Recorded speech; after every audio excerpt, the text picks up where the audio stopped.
Hello, and welcome to a very weird and different project over here on WoolieVersus. This is a Let's Read. Oh. The name of the book is Sacred and Terrible Air. Why are we reading it? It's a short story by Robert Kurvitz, who wrote Disco Elysium. And as this is a story that takes place within the world of Disco Elysium, I'm curious to see what it's about and what's going on with it and how that all comes together, because I really liked our experience with Disco. The backstory to, I guess, the project is that this book does not exist for sale anywhere around here. It is available as an Estonian language short story. Fans got together and translated it, and after a couple years, I think they put it out there, so it's a PDF anyone can grab, and that's the only reason why we have access to it. In terms of what you're looking at here, this is a project that my friend Josh put together, which is reading the PDF that was dropped in. In theory, any PDF can be dropped in, but in this case, thank you, Josh. Yeah, this allows us to go through the book with a visual novel style interface that breaks it up paragraph by paragraph, and we even have it prepared with some little background flavor with the text all scrolling and images of like the thought cabinet, and then there's pictures as well that take place in the book that'll be popping up. So it's all presented in a way that I think is cool for a visual novel experience. It's a cool way to go, you know? So yeah, I'm excited about that. I talked a bit earlier about as well going through this with a text-to-speech reader that was like coded to AI sound like me. And it is a goofy and kind of funny sounding thing, but we're not going to be using it. So we fortunately have the ability to hit the options up and just drag that all the way down. So there it is. It's going to be off. We're going to be proceeding with just a classic me doing my best with a bottle of water here, reading through it. Cold water. And that is the plan. Yeah, the short version of that is essentially that, like, you know, while I think this is a fine usage of the tech, I don't want the distraction of anyone that feels weird about that to even get in the way of just appreciating this cool project and this fun story. So I just want to get right to it. Moving on. So with that, bear with me. It might take me some time, and I might have to, you know, pace myself, but we're gonna take a crack at it, and I think we can get this done. I think we can get through the whole story. It is, I think it's about 500 pages. Oh no, am I wrong with that? I forget what the exact page count is, but it's a short story that could be managed. If we were going through the text to speech, it would have been about 3 streams or so. So, did I get that wrong? Sorry, ignore me. I think I got the page count wrong on that. We'll see it in a second. Never mind me talking. Yeah, 500 is 200. It's under 200 pages. I'm sorry. My mistake. What else was I going to say? Oh, yes. So this is material that is also the reader that we have is also going to censor for any Twitch terms of service violations. We're going up to PG-13 expletives, but as it is the Disco Elysium way, there are slurs, including fictional slurs and all kinds of wild things. So yeah, that is going to also be censored here. Furthermore, on the subject matter, full and fair warning about the content in this. This story is going to absolutely contain some of the darker things that Disco Elysium touches on, especially the stuff that it warns you about. This is going to get into sexual assault. This is going to get into, violence. There are murder cases to solve. There are bad things and dark things and depressing really visceral subject matter. So a fair warning that it's not also just going to be the fun and happy tone of Disco Elysium, but this is actually going to get into stuff like that as well. So it's mature this subject matter. Mature subject matter warning. So viewer discretion is advised. There you go. That's what I'm trying to say. Thank you very much for... Yeah, TV coded me real good. Yeah, I want to put that up front so that anyone who is unaware knows that that's what we're going into. I've also, as you can hear by now, I'm playing the Disco Elysium soundtrack in the background. And from chapter to chapter, I think we can just move through that list. Okay, that's cool. Set the tone and go through it and see how that feels. And I think that's about it. And yes, even if it were the text-to-speech reader, the slurs would have been censored anyways. So that's it. So major shout-outs, of course, to Josh for putting together this program, which I believe he does intend to release the program itself. You'll have to find whatever book you want to drop into it. But if you want to use this interface, it will be made available on its own. And major shout-outs to Dad Asana, who once again came through in the clutch and helped out with the work behind the scenes and parsing and a lot of the text-to-speech stuff. But even without that, the help is very much appreciated. Always. So the project would not be possible without the goddess, without our friends there. And that's about it. Yeah. Censoring the fictional slurs detracts from the experience. I'll make a judgment call when I encounter the slur as to whether or not I think we should rock it or not. There are some of them that come awfully close to the real ones that might not be great to be dropping on Twitch and YouTube and everywhere else, right? You know what I'm talking about. So let's just use our brains. Lost in translation. Yeah. From the Estonian. Yeah. Also, check out our we got a little detective box over here. I wish I could make it, updating it with the damage as we go through the story would be a pretty fun thing to do. But yeah, I like to just try out and experiment with things every once in a while. And I do feel that we haven't done as much experimenting and branching out on this channel as I would like to over the years. That's good. Yeah, I mean, confession time, I think back on the old channel, I used to try a little bit harder to push some fun, wacky ideas and go for things that were a little outside the box. And some of that flame died. But I do want to get back into doing some fun ideas and branching out. And this is an attempt in that direction. There you go. So, yeah. If I don't die, should be good. If I do, Reggie, just grab my corpse, toss it over the city walls like Diogenes. Okay. Let the wolves have it. I'm sure they're hungry. All right. Let's go. Forward. This translation is the result of a deep love for the Elysium world, first brought to life for the English-speaking audiences through the memorable Disco Elysium game. We're a couple of fans who, like many others, wanted to devour everything else set in the same universe after we finished our tearful and emotional playthrough. We were greatly animated when we found out about the existence of the book, yet quickly saddened when it became clear that it was not available in English. Even worse, the Estonian original was also out of print by the time we discovered it. Further investigation turned out that an English translation had been planned, even in the works at one point, but fell into uncertainty and seemingly indefinite postponement due to the complexities regarding the fight over Zaum's IP rights and legal troubles. Thus, we decided to go ahead and arrange the translation ourselves.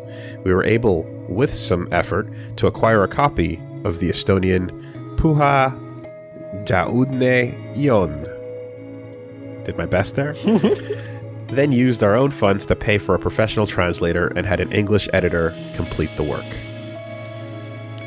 What you have in front of you is the outcome of several months of painstaking work to not only bring the original writing into English, but also deal with the complex turns of phrase and novel concepts involved in the book in a way that is faithful both to the original author and to the existing translations from the Disco Elysium game. There were many instances where we had to think and work closely with the whole team in order to best bring forth the meaning of a certain word, sentence, or concept.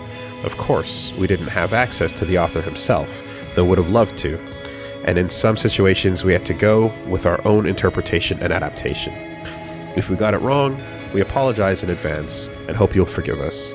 As bonus content that wasn't in the book but completes it nicely, we have 2 blog posts from the www.zaum.ee blog run by the Zaum Collective in the 2000s, unfortunately now defunct. We translated them directly from the blog archives. We've also added a glossary for your reference with some of the less familiar terms and place names, with descriptions taken from Disco Elysium. Needless to say, if at any point a real translation created with the author's blessing does appear, we'll be the first in line to get a copy, and hope you will too.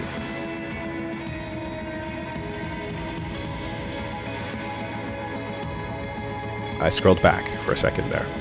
If you support this work, you found this work useful, and you would like to support us for the effort, any amount in BTC is welcome here, but only if your heart says so. Translation team has their Bitcoin account set up, and there you go. All right. Hey, that's fine and dandy. You do you guys, but appreciate it nonetheless. Enjoy, and remember, no truce with the Furies. That is the original title for Disco Elysium. Beautiful. And that's Trury and the translation team 2023. Thank you so much for your hard work, Trury. There we go. Much appreciated. There we go. Yo, check it out. We even got the little continue button. Let's go. Oh, image change. My heart will not rest until it rests in you. St. Augustine. Yeah, thank you. Give it a little flavor there. Ooh. Chapter 1. CHARLOTTEJAL. The summer resort near Vasa swallowed up 4 Lund girls. Along with their small bones and sun-bathed skins, an entire era vanished. 6 kilometers of winding coastline, a popular swimming spot of the 50s, rows of changing cabins, high reeds rustling in the wind. There you can find the era conservatives mourn. Back when parents could send their kids to the beach unsupervised with 2 real for ice cream and bus fare in their summer shorts pockets, worriedly shaking their heads and hiding the news from Messina, Grad, and Gottwald, where, so it seemed to them, every week tiny skeletons were found cast into someone's furnace. Footnote: masonry heater. Okay. Every week, someone's daughter, who had been kept in the basement for 30 years, escaped into the street and cried out for help. But not here. Here, there is social democracy, and the soft peach blossoms of social democracy. Its gentle social programs. From these progressive things, the broken soul of man starts to feel good. This strange technical urge to construct a secret underground room will never reach these outskirts. Here we have a ventilation system whose openings on the garden lawn are disguised as miniature clay windmills. Those dark, feverish fits of the mind, they cool down in the chilly mist of the outskirts. In the breadth of the distant blue glaciers, it freezes those sick thoughts in a man's head. Vasa, you'd rather live there. And then, one Tuesday morning, when there are white clouds in the blue sky, 4 sisters, Maj, age 5, Annie Alin, age 12, Malin, age 13, and Charlotte Lund, aged 14, go to the beach to swim together. They take 2 real in cash, 4 pairs of swimming clothes, food and drinks, and 2 large towels in 2 beach bags. At 9:30 a.m., they board the horse-drawn tram for Lovisa, a suburb of Vasa. The tram driver remembers them well. Today, 20 years later, is the highlight of the day for Roland, who lives in the nursing home, when he can talk about it. The eldest brought tickets for everyone to CHARLOTTEJAL. 40 cents, 10 cents per ticket. If they had gone even one stop further, it would have been 20 cents per ticket. I remember it very well. That's where the country lines start, and the tariff is twice as high. But my goodness, what a beautiful girl. So polite too. That oldest one, Charlotte. The old man rattles rhythmically. I didn't know it yet. I read it in a newspaper later.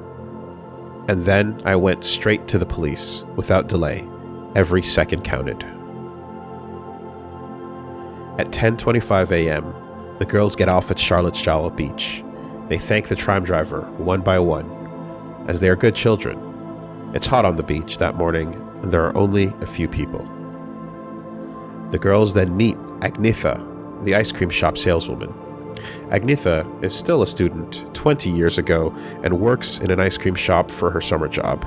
Malin and Annie Alin buy 4 ice creams, 2 vanilla, 1 lime, and 1 chocolate. The rest of the girls can't be seen. The blinds are drawn to block out the sun, and the only uncovered window is next to the counter, presenting a commercial display. On a weekend morning, the clientele is sparse. Young Agnetha knows the girls and their well-established taste preferences. Peppermint, Malin's favorite, is not available on that day, thus a little confusion arises. Unexpectedly, in addition to the ice cream, the girls also buy 3 meat pies in oil batter. This brings the bill to 1 real and 50 cents. The girls exit the store and Agnetha notices a man in their company from the uncovered window next to the counter. There's nothing more Agnetha can remember about the man. Age, height, clothing, whether there was more than one man, or, as Agnetha would later wonder, if there even was a man.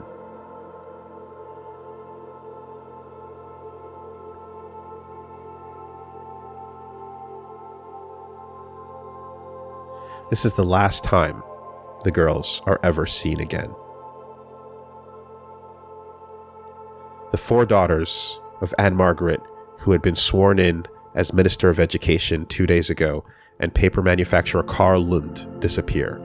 The press starts a years-long love affair with the case. Every little detail is brought out in newspaper columns, and thus the Lund girls are brought deep into the memory of the nation. The disappearance story itself becomes one of the most prestigious unsolved cases across the Real Belt. At about 12:40, 5 hours and 20 minutes before 6 o'clock, when the girls are expected home, about 30 minutes before the ice cream shop, 3 boys are sitting in the living room. The sun is shining through the strip curtains, making the room look golden. The boys are classmates for 2 of the sisters. The tall, freckled boy is holding a phone to his ear. "Come on, call already, do it," urges the blonde boy from behind. "Well, it doesn't make a great impression if I call like 3 hours before we agreed." The fat Ilmara immigrant pulls on the sleeve of the tall boy. "Really, Therese, call. Something's wrong." I know, says Therese. And the steel dial rings under his finger. The terrible noise of time approaches, the most violent sound in the world. There's no longer a golden light that falls on the room, but a very deep pale. All the distances there are insurmountable. There's horror vacui between every object and the next. End of chapter 1. Pretty dark start. Pretty dark start, setting the mood already. And we have a case. Chapter 2. Class Reunion. Inyat Khan pours himself a glass of Moors. Footnote. A fruit drink. Could you take the footnote? I could do that. Thank you. A fruit drink popular in Russia and other Slavic countries made from berries, particularly lingonberry and cranberry, or sometimes bilberries, strawberries, raspberries, etc. It is non-carbonated and made by mixing the berries with sugar and lemon juice, then boiling the mixture. It can also be made by combining pure juice with sweetened water.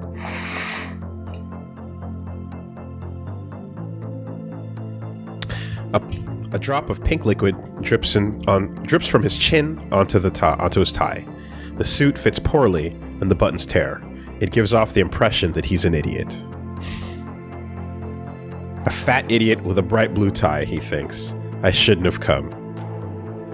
Side note, I think the music choice is fine. I think the tone switch is appropriate there. Go on, see your friends. Who are they again? That Von Fersen? He was a nice guy, and... He wasn't my friend. He was a psycho-terrorist. I despised him, that arrogant little upstart. He's grown up to be an esteemed man now. He's grown up to be a ruthless careerist, a vile guy, a racist too. I remember what he called me. Do you want me to tell you what he called me, Mother? And Therese and Jesper. Jesper is also well known now. Camel shit, Mom. He called me camel shit. Khan watches the magnetic tape slide across the reader. The plastic discs rotate in the machine in a mesmerizing way. The magnet becomes music, a slow song.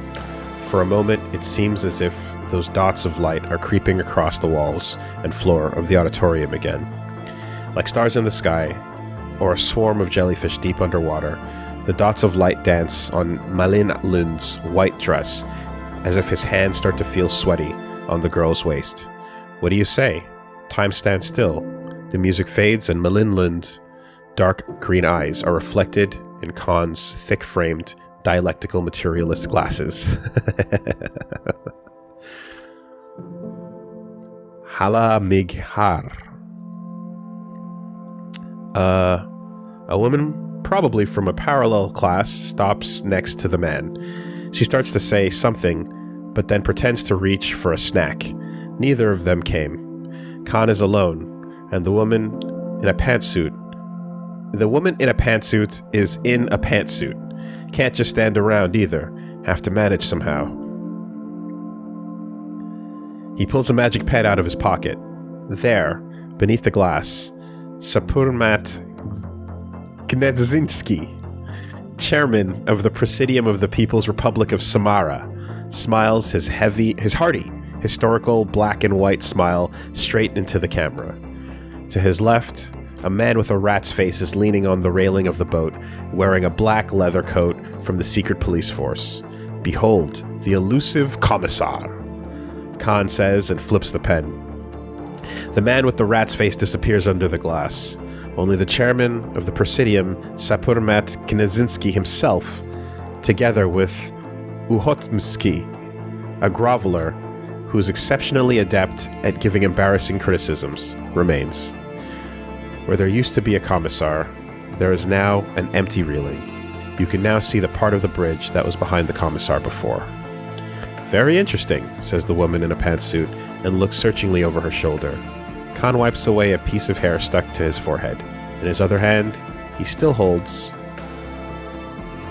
a pen, which he now looks at with an oblivious smile, muttering to himself, "There is a commissar. There is no commissar." The smile flickers for a moment and then disappears from the man's double-chinned face. Khan's big sad eyes watch the hustle and bustle of grown-ups in the lobby. The promotion of 56 is calling out for each other. Handshakes are exchanged, and children's pictures in wallets are shown. There is a commissar. There is no commissar. A man in his 30s sits on the parquet floor in a spacious room. The parquet is freshly varnished, the interior designer's blonde hair falling over his brow. He sits with his legs crossed and his fine white hands clasped. When the man looks up, the room's interior is reflected back at him in the floor-to-ceiling windows. Behind him, in the dim light, the skeletal minimalism of the designer furniture, the stone countertop kitchenette, and two analog speakers stood out like dark obelisks. A solitary spirit looms over the room. A beige Perseus black overcoat hangs on its stand, and a shoe rack holds white suede shoes worth 3,000 real. His hand is on the dimmer switch, and the light fades. The room's reflection disappears, and outside the floor-to-ceiling window, a sea of ferns begins. The dark green glow fades into the darkness beneath the fir trees. Usually, he sits here listening to music, but tonight, it's so quiet, you can hear the rain pattering on the ferns. Jesper de la Guardie, also did a lot of nose candy in his 20s, when he and his fellow thinkers developed the world-famous Ildad Minimal design language. There they scurried together between the cafe of the Union Architects and the restrooms of a prestigious interior design office, congratulated each other on inventing the future, and sipped on bottled water. This project we're making, it rules. Though its language of images we will define through its language of images, we will define human visual cognition for the next century. And one day I will write a book about it. Tasteless people are wicked people. Evil is tasteless.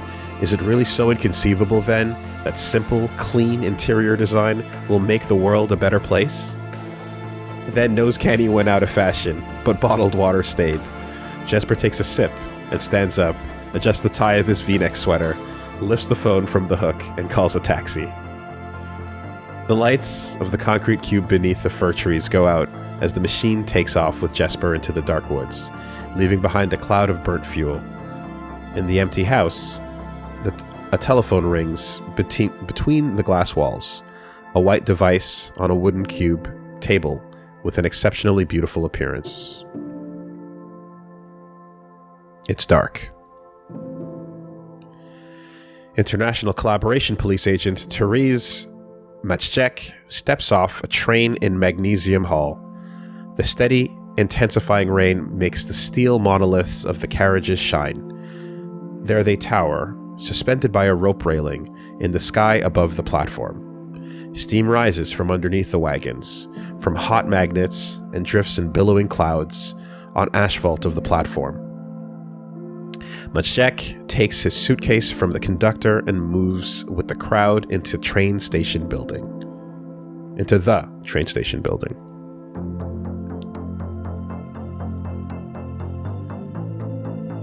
That's an actual photo from the book. Oh, okay. The previous images were all from the Thought Cabinet of Disco. This is a page here. A coin drops into the metal slot of the payphone. The ringback tone calls, and the International Collaboration Police Agent practices saying hello normally and relaxed while holding the phone. The freckles on his cheeks and the bridge of his nose have faded completely with time. His face a permanent frown. No one answers. The man takes the address from his briefcase along with the directions and decides on the tram. The dark shape of the Magnesium Hall towers over the city. Luminous elevators, cabins descend from its belly to Vasa like dandelion umbrellas. In one of them, Agent Matschek watches as the only metropolis of the Nordic countries glows beneath his feet. The elevator window is dripping with rain, and in the distance, the low, flat city in the North Sea dissolves into an archipelago of light. Telefunken's slender mast alone rises from the saturnine green mass of buildings. Motorcycles meander there, glowing golden, and traffic on cycles is as smooth as a dream. There is Königsmalm, a commercial center, and directly below lies Salem, where the colorful lights of the immigrant district flow on the asphalt. Horse-drawn trams emerge from under the canopy of the manege, climb the slopes, and disappear with a clatter under shiny green chestnuts. The tracks scatter along among Lovisa's tens and hundreds of parks, leading to university islands and social housing estates where the city quietly gives way to coniferous forests. Far away in the suburbs, the lights go out. Matschek feels the summer resorts, empty beaches, and pine forests shivering in the rain. Side note, shivering right now. From there, the real Katla begins, and over its dark ridges, clear cuts, and valleys, the frozen winds approach from behind winter's orbit. Footnote: Winter's orbit is a reference to a cutoff similar to the Arctic Circle in our world. Oh yeah, we're shivering. Already by the end of September. Chestnut leaves swirl under the canopy of the manege building into the waiting pavilion. Manege? Yeah? Okay. Just getting my accent grave correct. Sorry. Where a girl with a baby voice announces route numbers and delays through a loudspeaker. The structure's framework echoes back at her. Leaves are sticking to the glass of the pavilion and the windows of the horse-drawn trams, and the air is filled with the smell of their manure. A collaboration police agent steps into the crowd carriage with a briefcase in hand. On top of the briefcase, the contours of the Isolas, the emblem of the collaboration police, take flight like a soaring bird of prey.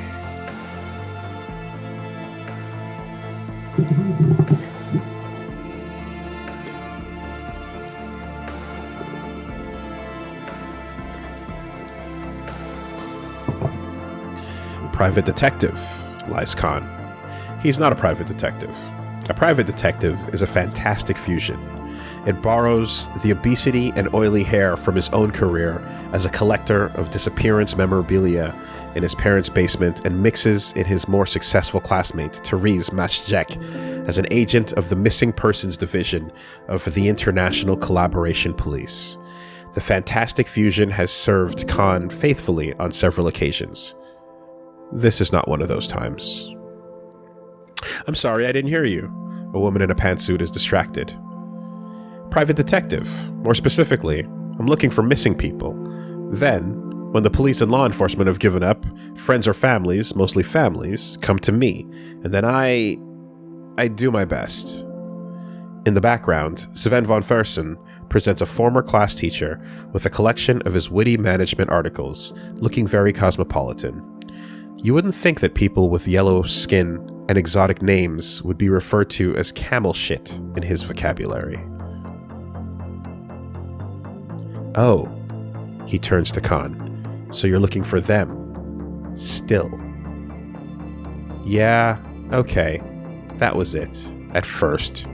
True. But I've learned that too. And one thing led to another. The man in the bright blue tie is sweating. He's losing patience. And besides, so what? Listen.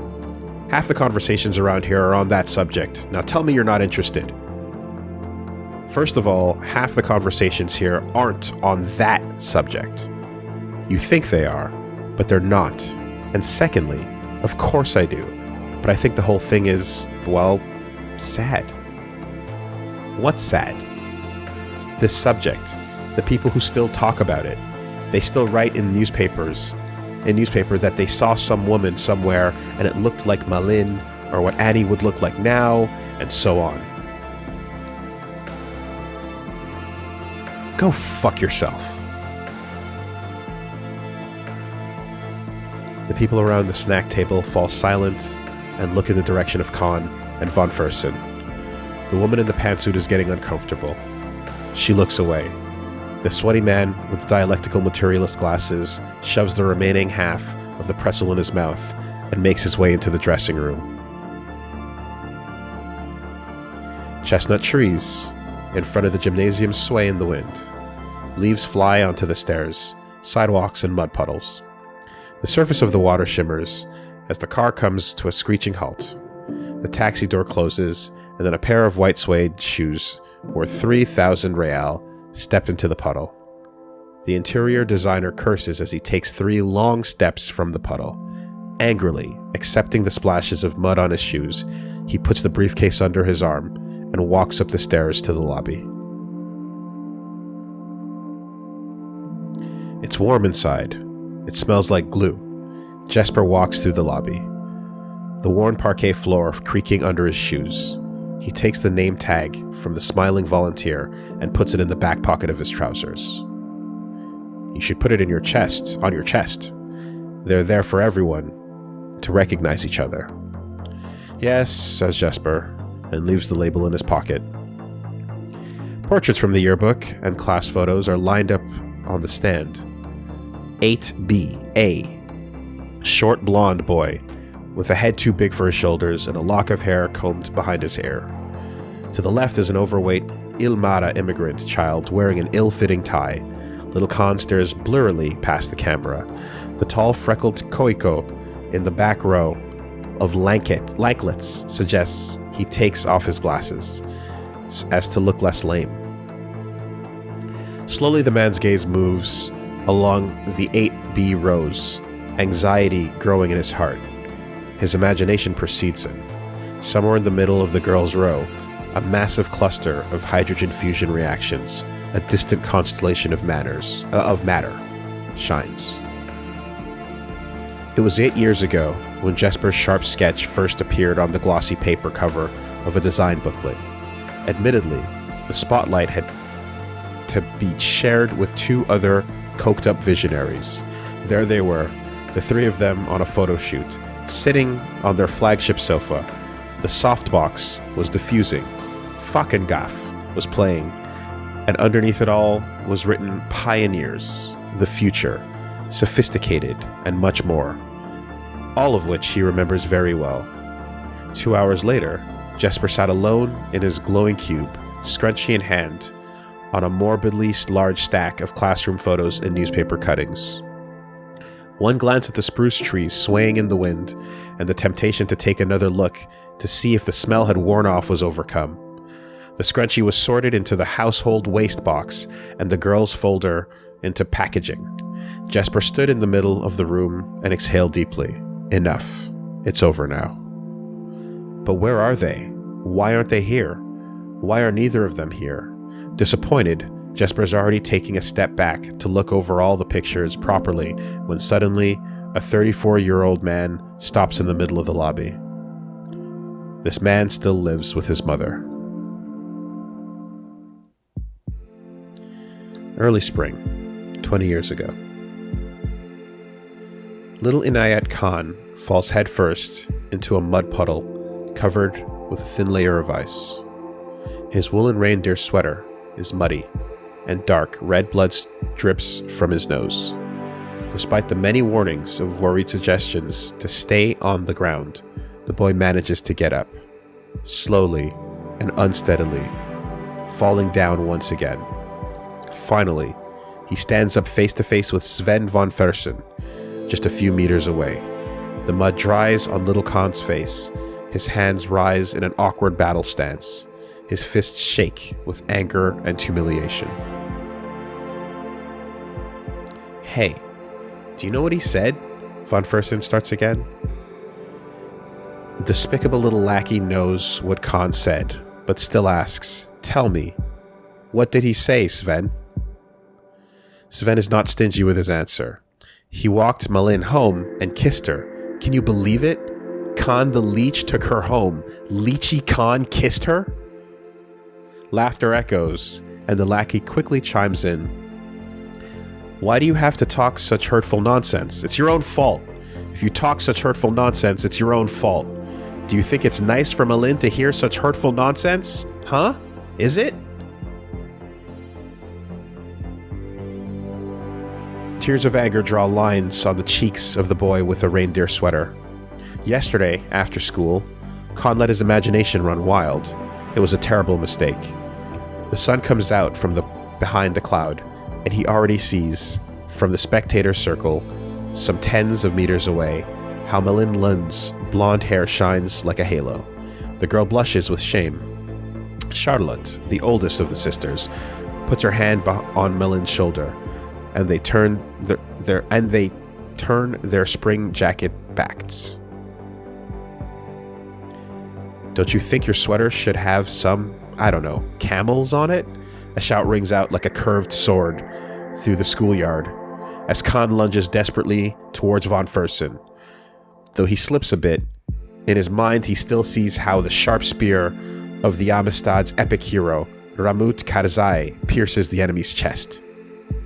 The distance shrinks, and an animalistic collision seems inevitable. But suddenly, from the corner of his eye, he sees an unknown factor that stops him, the other hand held up like a stop sign against von Fersen's stiff chest. With outstretched arms, Jesper, a blonde lock on his forehead, spits out his gum and unleashes a barrage of "Who cares, Sven? Don't start fucking around" arguments. Khan tries to break free from his deskmate's grip, and his scratched cheek and bloody nose smearing Jesper's shoulder. So they stand. The bell rings, and the lunch break is over. The courtyard empties of children, and Jesper wipes his shoulder with a napkin. So did you kiss Malin? He asks. No, but I did walk her home, and it went well. Very well. Except that it didn't go that well. Yeah. That's the same shirt. Tell me, Con. It's not that same shirt. Jesper.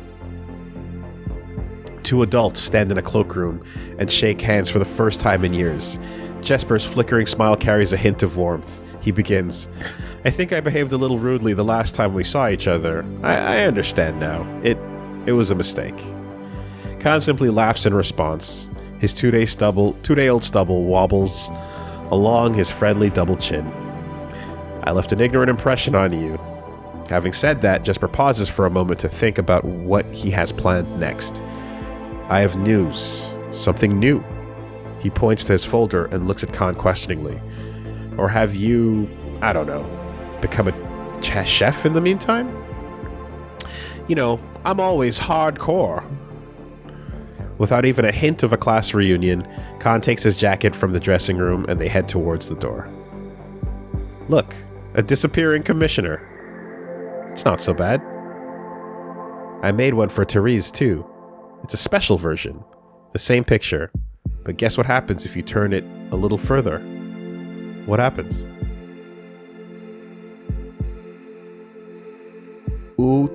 Uhotomsky disappears too. One pigeon, two. It's partly behind Uhotomsky. Otherwise, half a pigeon would be left hanging in the air. Exactly. Drops of rain fall from Agent Majek's umbrella, and a puff of smoke floats in the shadow of the umbrella and then disappears into the wind. With his Astra in mouth, the man folds the map and puts it in his briefcase. In front of him, the high school lawn, where two men run through a silver rain curtain towards him. The Koiko steps back in his gray fishbone-patterned coat. He makes room under the umbrella. It's enormous.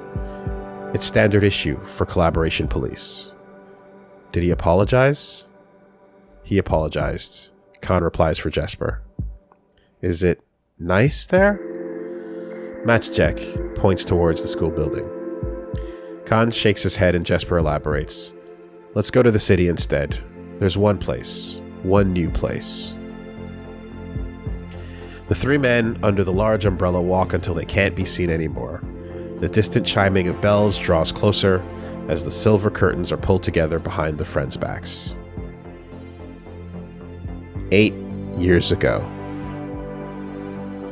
Until the Stereo 8 format tape clicks against the magnetic reader, needles under little lamps hitting 12 decibels.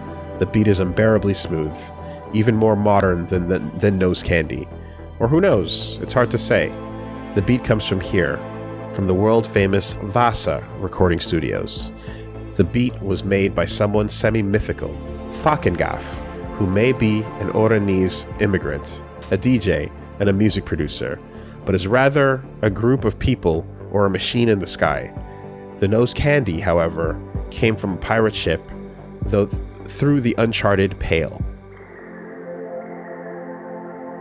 The Nose Candy was made by a slave dreaming of a revolution and an observer guarding the fields with a rifle. Fakengaf made the beat so that the girls would start dancing and the boys would have a good view. The slave with the machetes made the Nose Candy so that La Puta Madre wouldn't send his family to the firing squad. For 6 months, the Nose Candy matured on the Irmala high mountain plateau in the golden rays of the sun. The World Eagle, with its 1,000-kilometer wings, kept the sun from falling from the turquoise blue sky. The place where the beat seems to go underwater for half a minute and then come back. Even more amazing than it sounds.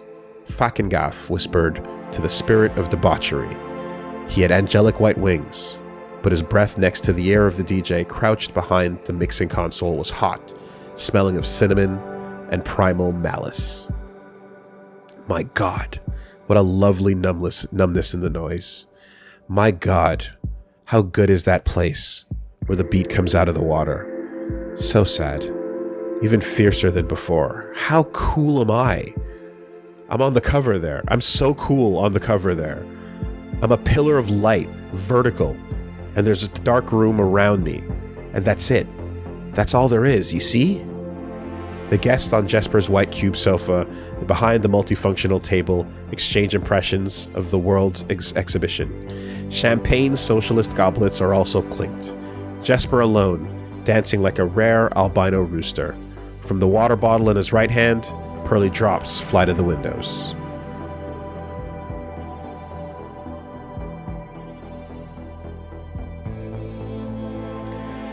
Like times that have already been and gone, the streets of Vasa drift by the taxi window. A large black horse clenches its teeth, its breath rising from its nostrils. Something sweet seeps into the shattered heart of the collaboration police agent. The rain subsides, and young people slowly fold their umbrellas in the darkness. Metro entrances, familiar place names.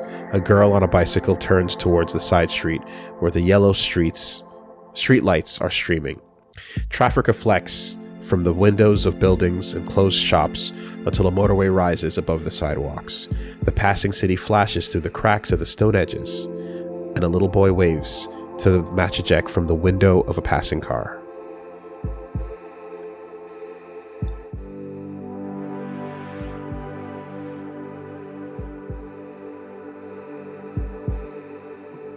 On Königsmalm Bridge, the passing streetlights become a dotted line. The gray silhouette of the prestigious residential area towers over the water, where Therese's home was when he lived in Vasa as a child. Ahead, behind the windshield of the carriage, begins the island's district that had a dubious reputation 20 years ago. As Jesper explains now, careful development work and some groundbreaking galleries have made the next trend area after Osterman. Bourgeoisie bohemian, you mean? The taximeter ticks, it's warm and dark inside. Jesper doesn't even acknowledge Therese's witty comment. Hey, talk then. Khan changes the mixed topic of urban development and class reunion suddenly. I need a projector. There's also a tape. I'll talk when we arrive at Cafe Cinema. But show us the scrunchie, Therese joins in with the begging. Come on, don't start. I don't carry it with me. I threw it away. It was a very weird time altogether. A cutting smile appears on Khan's face. Jesper, don't be a spoilsport. Yeah, don't be a spoilsport. Show it to the class. Jesper looks out the window. No. A silent moment passes. The hum of wheels on the road. The clicking of a turn signal. Khan and Therese look at each other, chuckling. And Jesper pretends to be indifferent, looking out the window. Only a little later does he feel the obligation to pick up the conversation again. What did you tell Fersen? The detective story? Scrunchie, Jesper, the scrunchie, show it! In a resigned manner, the interior designer reaches into his Perseus black overcoat and takes out a ring box. Everything was so good, and now it's so sad. Talking about funk, aesthetics, and futurism with a young real estate developer's photographer wife under the window, there was a feeling that everything was going to be like this from now on. That normalcy would never return. But now, the woman singing through the monolith loudspeakers says 10,000 times in a row that she's in love, in love, in love. Outside the window, the morning gray sinks through the ferns, cold and damp. It doesn't feel like that anymore. That the song is about Jesper. Now it's just some singer in a studio. Maybe I should do it again. I just did it, and it didn't feel any better. I don't know. Maybe I should still do it. A minute later, in the milky gray light, in the center of the room, stands a newly 26-year-old version of Jesper de la Guardi, who has just stepped up to a higher league. His coffee-colored shirt is unbuttoned, his nostrils are red, and his mouth is set in an angry sneer. So, The party's over. Go home. No one hears him. Fakengaf is too loud.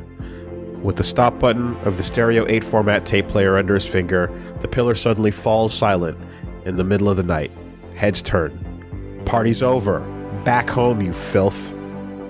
Jesper's glassy eyes and monstrously disdainful mouth droop as clothes and handbags are awkwardly searched for. A pat on the shoulder from a fellow visionary earns him a look that can forever ruin human relationships. The real estate developer's photographer wife falls slightly behind the group in front of the house and returns to the concrete cube. Anklet, she lies, long legs in strap sandals, a silver chain around her ankle frame, this next sad sight. Jesper sits amid the scattered garbage, sorting bags in the kitchen corner. He looks up at the kind face of the real estate developer's wife, amidst the apple cores, empty water bottles, and handmade paper bags of pasta. The foggy September beach reflected in his eyes indicates that Jesper is not interested. Your condolences? No thank you. The high reeds rustle in the wind, and the silhouettes of changing cabins stand in line under the gray-white sky. 4 girls run across the sand and disappear into thin air. In his right hand, the interior designer holds a light pink scrunchie. Khan looks up at Jesper, a ring box in his hand under his nose. His eyebrows are furrowed. He's worried. The car jolts when it stops. The taxi driver sticks his head into the cabin, but quickly turns away after seeing the expression on the faces of the men. The smell is gone, Khan says. I know. There's something very wrong with it. I know. How are you doing? How are we doing? Doing good. Bathing in the mood. Mm-hmm. We following along. It's okay. Yeah. The pacing is not an issue. Everyone cool. Everyone cozy. Everyone cool. Chilling. All right. I appreciate it. All right, give me some water. Discovering something that is not officially translated. Like we're gonna get eyes on this. Is really cool. Well, it's already interesting in that when you think about like the body hanging in the tree in Disco is a punchline, and whatever happened to it is like fucking Gruce's theme.mp3 down to how you get it down from the tree. And here right off the bat, it's like, oh no, this is the darkest possible case. Everything around it is immediately like, fuck. Where do we go from here? Tone has been established. And to see the characters being like involved in childhood and the interactions between them, and then they grow up. A little bit of that like adventures as kids, adventures as adults. Yeah. Thing. All right. My nose is also getting congested. Oh no. Bad timing for this. My pronunciations, I'm giving I've given them my best shot. You can blame it on the nose candy. Yeah, exactly. Speaking of which, excuse me. Chapter 3, Non-Entity. The Roman-Gorod Conference distinguishes between 10 different types of missing people. The 9th of them, non-entity, is a flagrant violation of the International Bill of Human Rights. Such a person has not only been eliminated by a state's organ of violence, but the documentation of his or her former existence has also been lost. This particular case of political fading, the cursing of memory, has been inflicted on a number of historical figures with varying degrees of success. In the case of Mesk, for example, a loss of as much as 10% of the historical scale of the entire culture can be statistically established. We can't dwell on the successful examples. It would be impossible to talk about a day that did not happen. But small signs are left behind of all of us, and the censor is also human. Thus it may happen that the citizen erased is, thanks to their non-entity, a considerably more recognized historical figure than their colleague who was simply shot in the head behind a dumpster. What other prominent narrative could have saved Samara Communist Party's cutthroat Julius Kuczynski from the obscurity of history if not for this funny photo? As the recording techniques develop, even more complicated processes have been added to the former craft of filing the emperor's head off of coins. For a well-oiled, degenerate, bureaucratic country of workers, a little spring cleaning of their punched cards is not much of a challenge. But in the photographic age, and in some particularly curious examples in the film age, cleaning takes on a certain technical subtlety. One that we can already admire in the case of the aforementioned disappearing Commissar Julius Kuczynski, who was made to disappear by photo retoucher's magic wand on board the steamboat Mazov on that gloomy Sunday morning. Julius was a disgusting man, an uneducated hick. His young eyes did not see the world revolution. The Commissar's stellar flight began later in Samara.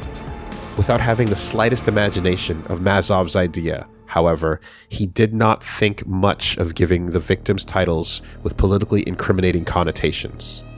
This was his undoing in the end. Apparently, one day, the chairman of the bureau, Mr. Knetzinski, simply could not bear the embarrassment any longer.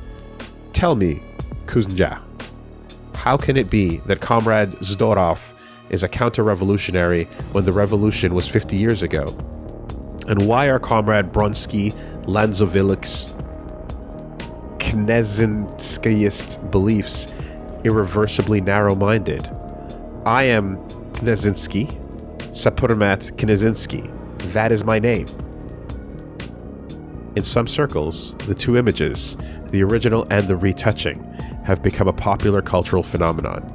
The rat smile that Kuczynski wore on his face that day adds a spiritual value to the curiosity. Just look at him. Who wouldn't want to wipe the foul weasel from the existence of history? Much sadder is the story of the third figure in that same faithful photo. Adam Uhotomsky, Mazov's loyal revolutionary friend from the 11-day government, an outstandingly talented agronomist, geneticist, and one of the 3 breeders of the Ulan yellow potato. An extraordinarily apolitical figure whose unpretentious behavior and indispensable contribution to the diet of the world's working classes saved him from a total of 3 dismissals. That is until Uhotomsky's scientific impartiality at the 21st Geneticists' Plenum offended someone's feelings. It turns out that modern genetics is simply not compatible with the tabula rasa philosophy of Kneshinskism, in which, in a revolutionary state of mind, even the seeds of gooseberry can be converted into figs. With horror, Uhotomsky discovered he was titling himself a small clay worm when speaking in front of the Presidium. Never having written criticisms about himself before, the poor scholar overstrained so blatantly that even the then lush atmosphere of self-deprecation, it was difficult for those present to listen to his words. Since this memorable performance, Uhotomsky's name has been associated specifically with the epithet of groveling. Completely compromised as a historical figure, the merciful chairman Knedzinski decided to spare the memory of an older and once much more dignified comrade and sent him behind a dumpster during the 9 process, and then later had all notes of Uhotomsky's existence removed. However, the historical forgery failed, as the retoucher absent-mindedly left one remarkable photo unprocessed, where Uhutomsky was still present, the same one where Commissar Julius Kuznitsky had previously disappeared into obscurity. Technically, the most impressive, however, is the story of the fall from grace of Ignace Nielsen, a prophet and Mazov's schoolteacher. Despite being a noteworthy figure in the history of the communist movement, he became a disembodied spirit in the hands of the Vasa censors. Mazov's apocalyptic, bloodthirsty character suddenly became somehow burdensome for the images of the social democratic Nordic countries. So they concocted Nielsen's disappearance with Grad, following the newly defeated revolution. To the dismay of the censors, dozens of hours of film material were shot of Mazov during the technically advanced 11-day government, where the revolutionary icon was almost always accompanied by his best friend and comrade-in-arms, Nielsen.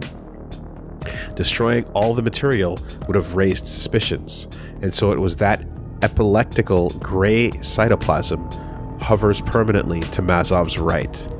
It took historians decades to solve this eerie mystery. Interesting. Even today, many believe that the cytoplasm is communism itself.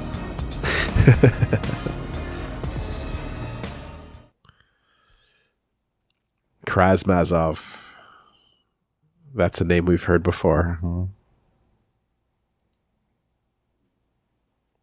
Chapter 4. VIDKUN hört. A 12mm film is running in the projector. Khan is sitting on a sofa with Matchajek, looking suspiciously at his square coffee cup on a square plate. He takes a spoon to stir the sugar, approaching the cup cautiously. The cafe, named Cinema, is all glass and white. Jesper, who's sitting on a white chair and adjusting the projector, is surrounded by glass soundproof walls. The white canvas falls onto the glass plaque, and the sofa where Khan and Matchajek are sitting is also white. In the middle of the cafe's glass vitrine is a statue of an albino tiger. Just be careful not to break anything. It'll cost you dearly. Let me guess. The agent twirls his Astra in his fingers, making it as soft as he likes. Your design? One of my students. This place is like a cinema screen, a blank white sheet. And if we're projected here? And we are projected here, you know? How is it? It's not comfortable, the screen, you know? It's a bit uncomfortable. Well, he's a bit nervous, yes, but the boy's talented. He needed a high visibility project, and this is the only place where he can get behind the projector quickly. So let's try to keep an open mind, you know? Jesper and the tiger look at Khan. The glass eyes of the tiger are brighter than the interior designers. Hey man, I am! Matchajek takes a pencil and notebook out of his jacket pocket. So, Jesper starts, one of my colleagues' relatives works as an operator, makes documentaries. Last fall, he told me about his new project, with Gessel. Do you know Konrad Gessel? He mainly does crime stuff, right? Not just that. Gosta, that's my operator's name, tells me how scared he is to do it, and he asks me if he should do it. He has a child now, and so on. Thing is, the film is about, and then I became interested, VIDKUN hört. Oh my god. I don't want VIDKUN hört. Wait, same here, that's been done. He was in Arda, couldn't be in Vasa, and so on. But I still decided to keep an eye on him, you know? And then 2 weeks ago, Gosta came to me. They're on the verge of a breakthrough. VIDKUN hört has been in Kronstadt with them for 6 months. No way. And they have a strategy here. To impress Herd. Gessel likes Herd. Gessel is Nordic. White as snow, well-read, and a good debater. So Herd wants to impress the interviewer, starts to chat, to brag. Gessel gives him the impression that they have been plenty of those wildly imaginative burps. And what can't VIDKUN hört do? The first 3 months, VIDKUN just hints, piques curiosity. drops suspicion dates, talks about going to the beach. Gessel doesn't notice, discusses philosophy with Vidkun over coming good and evil. I have it all written down here. Jesper pats the folder on the glass cube table. Then one day, Herd has had enough. The man flicks a switch and a small bulb in the projector's heart lights up. I must warn you now. He looks towards Khan. Those of us whose profession doesn't involve ditches and missing children may take some of what Vidkun says to heart. Therese puts a 6th spoonful of sugar into his black coffee and pauses for a moment. After a very obvious pause, he plunges his needle-sharp pencil into the pencil sharpener and pretends to busy himself, a bitter grin on his face. Dude, when are you gonna get to it? Ditches and missing children, that's your subject too. Okay, Khan, sighs Jesper. Ditches and missing children, that's my subject. Ditches and missing children? Therese abruptly and gleefully raises his sugar-stretched coffee cup in the air and waits. Skal! Exclaims Khan. Skal, says Jesper, and scoops a slice of lime out of the water glass. His eyebrows furrowed thoughtfully at the sour taste. He chews on it. The tape, Jesper? No. A superhuman, child molester, and former member of the NFD fascist party, Heimdall, Vidkun Herd, appears on the white screen. With one hand cuffed to a chair, the other placed gentlemanly on his cheek, the futuristic philosopher is aware of the camera's presence. With this in mind, he raises his Nordic bulldog chain to a certain noble angle. There he glances up and down from his eye sockets. His hair carefully combed to one side in a 30-year-old manner, and his leg over his knee. You can say that Vidkun is a vain man, refusing to go down in history. In his code-colored prison jumpsuit, he now talks to Conrad Gessel, wearing a black shirt's uniform. This was just one of his many conditions.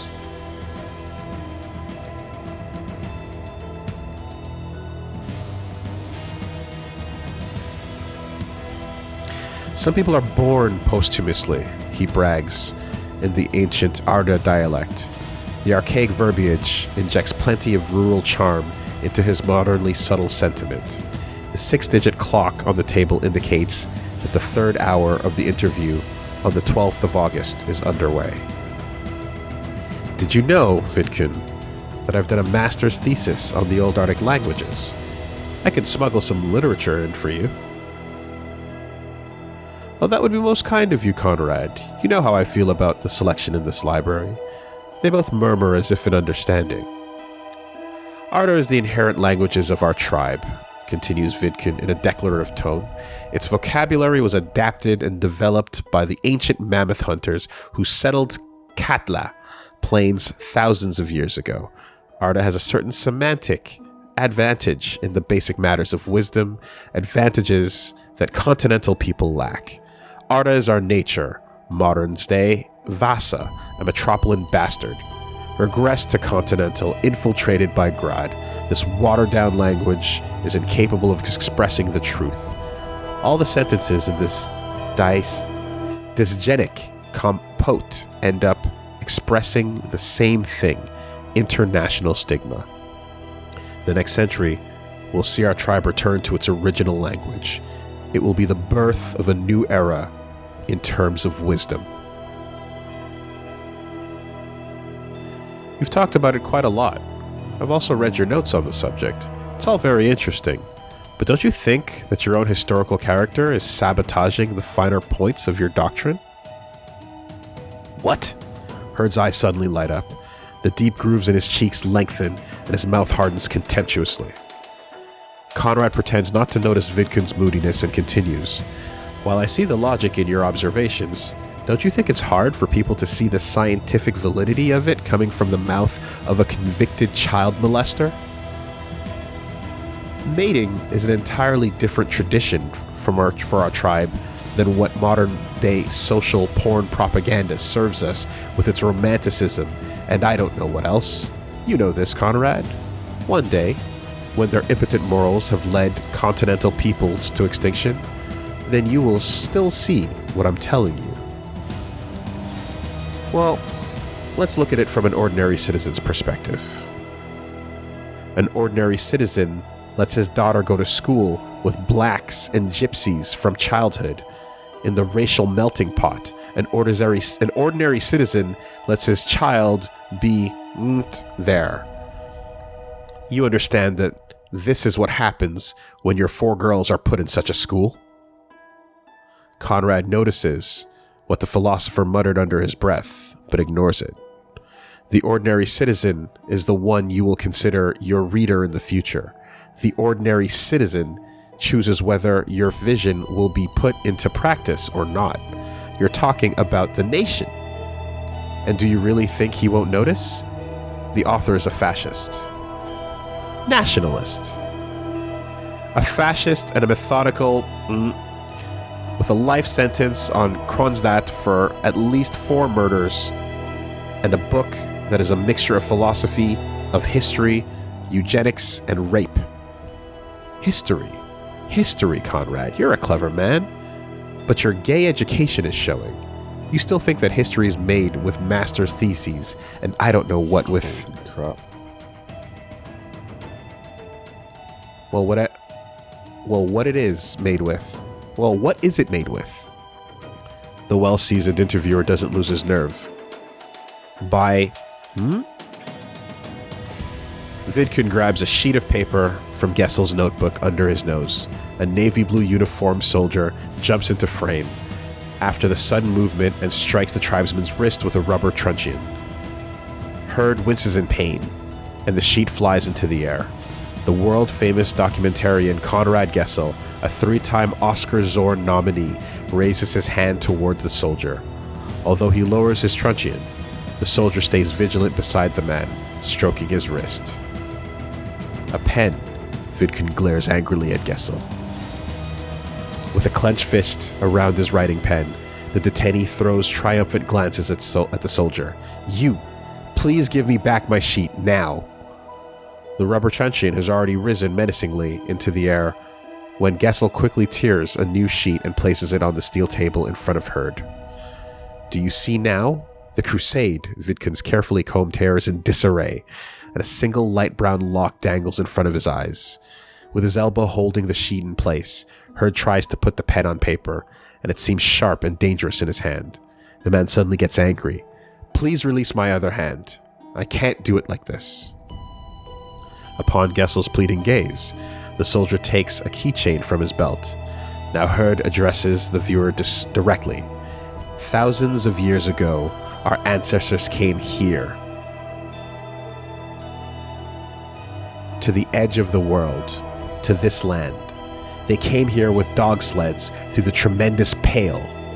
Only the strictest willed creatures maintained their mental integrity during this heroic transition. The weak-minded continental creatures were left there in the gray void. Our disciplined ancestors simply separated them from the herd, those who lost their minds. And so, only the purified, unwaveringly determined Hakons, Gudruns, and other primogenitors stepped onto Katla's soil from the Grey Crater. Within 50 years, these primogenitors hunted down all the mammoths in Katla. They flourished. Vidkun Hurd stretches his liberated hand victoriously and begins drawing small dots on the sheet of paper. This is a fundamental eugenic law. Conrad, fundamental. The more challenging the environment, the further the human being evolves beyond the steppe wall. Here, in this dark, snowy expanse, man was not meant to live here, just to survive. A superhuman tendency must emerge. Gessel shrugs with anticipation, not interrupting and nodding understandingly. A superhuman tendency is not limited by moral constraints. A superhuman tendency is a deliberate desire. Everything is possible for it. Nothing is forbidden. Through blood, in the darkness of the night, from one winter to another, it is passed down from generation to generation. Even in you, Conrad, there is a superhuman tendency. Conrad nods. Vidkun Herd's face turns an unhealthy red. The redness is somewhere between fever and allergic rash. All of us, including you, are obligated to amplify this primordial entity within ourselves. Like the jaws of a predator grow tougher from eating meat. Obligation to your pack, so that they too may have big jaws, the kind that can hold a lot of meat. Vidkun admires the artwork with a proud smile that doesn't seem to fit his face. The camera hasn't shown exactly what's happening on the page, but Gessel leans in closer to the picture. A rare creature, the middle one. A unique treasure. The projector hums. Jesper takes a laminated copy of Vidkun's paper from the folder and places it on the table. The page carefully maps out an unfamiliar constellation, an elegant constellation of dozens of dots. Khan's mouth drops open in horror. Collaboration police agent Therese Matschek calmly makes a note in his notebook. You have no idea, Conrad, how hard I fucked her. You can't imagine. Herd is still speaking when Jesper hurriedly switches off the projector.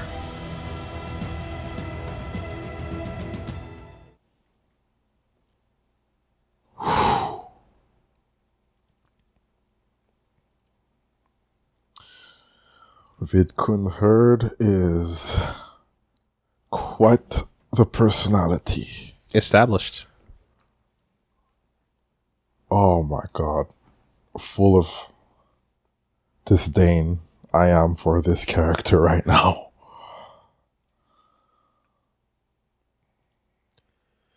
June, 20 years ago.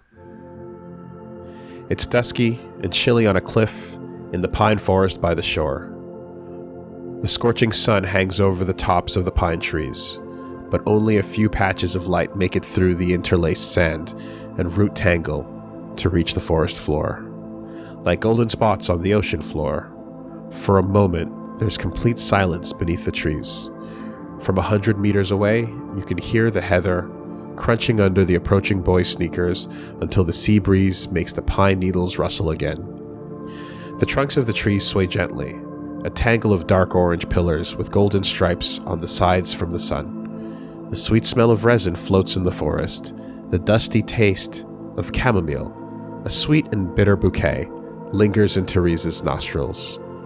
A match is struck, and the thick puffs from the stolen Astra cigarette sweeps all the smells away. A trail of smoke clearly outlined in a single beam of light. Therese relaxes, his windbreaker over his head. He practices making smoke rings in the light. Just a few kilometers away in the town is his father's diplomatic villa. The house, so close to the popular summer beach, made Therese a popular boy 3 weeks ago at the beginning of summer vacation. Just as footsteps from the others can be clearly heard from behind the hill, Therese blows a small ring through the larger smoke ring. "Oh, I did it," he exclaims, ruining his masterpiece. "What?" Jesper in shorts and a sailor's shirt asks as he reaches the hill. "What did you do?" "The smoke ring went through the other one." "You're smoking now?" Jesper asks, startled. "Want some?" "Astra. It's the strongest." "Give me, Therese. I'll have one." Khan, who's panting, comes up beside Jesper. A binocular with a leather strap hangs around Khan's neck. Here, Therese throws the packet towards Khan, who spills some as he fumbles with his hands. In his exhaustion, the boy still manages to not drop it and lifts it under his glasses. "Cool." Khan gives the carton to a professional assessment. The white stars run there on the blue cardboard. "Pointless," Jesper says out of the corner of his mouth, and walks away from Therese to the top of another hill to survey the land. "That shirt of yours, well, that's pointless." Therese lazily stands up and offers Khan a match out of the matchbox. Jesper squints his eyes and raises his hand like a captain, surveying the forest floor before him. Pointless, yes? Annie didn't think so. You know, she complimented me on it last day. Did she now?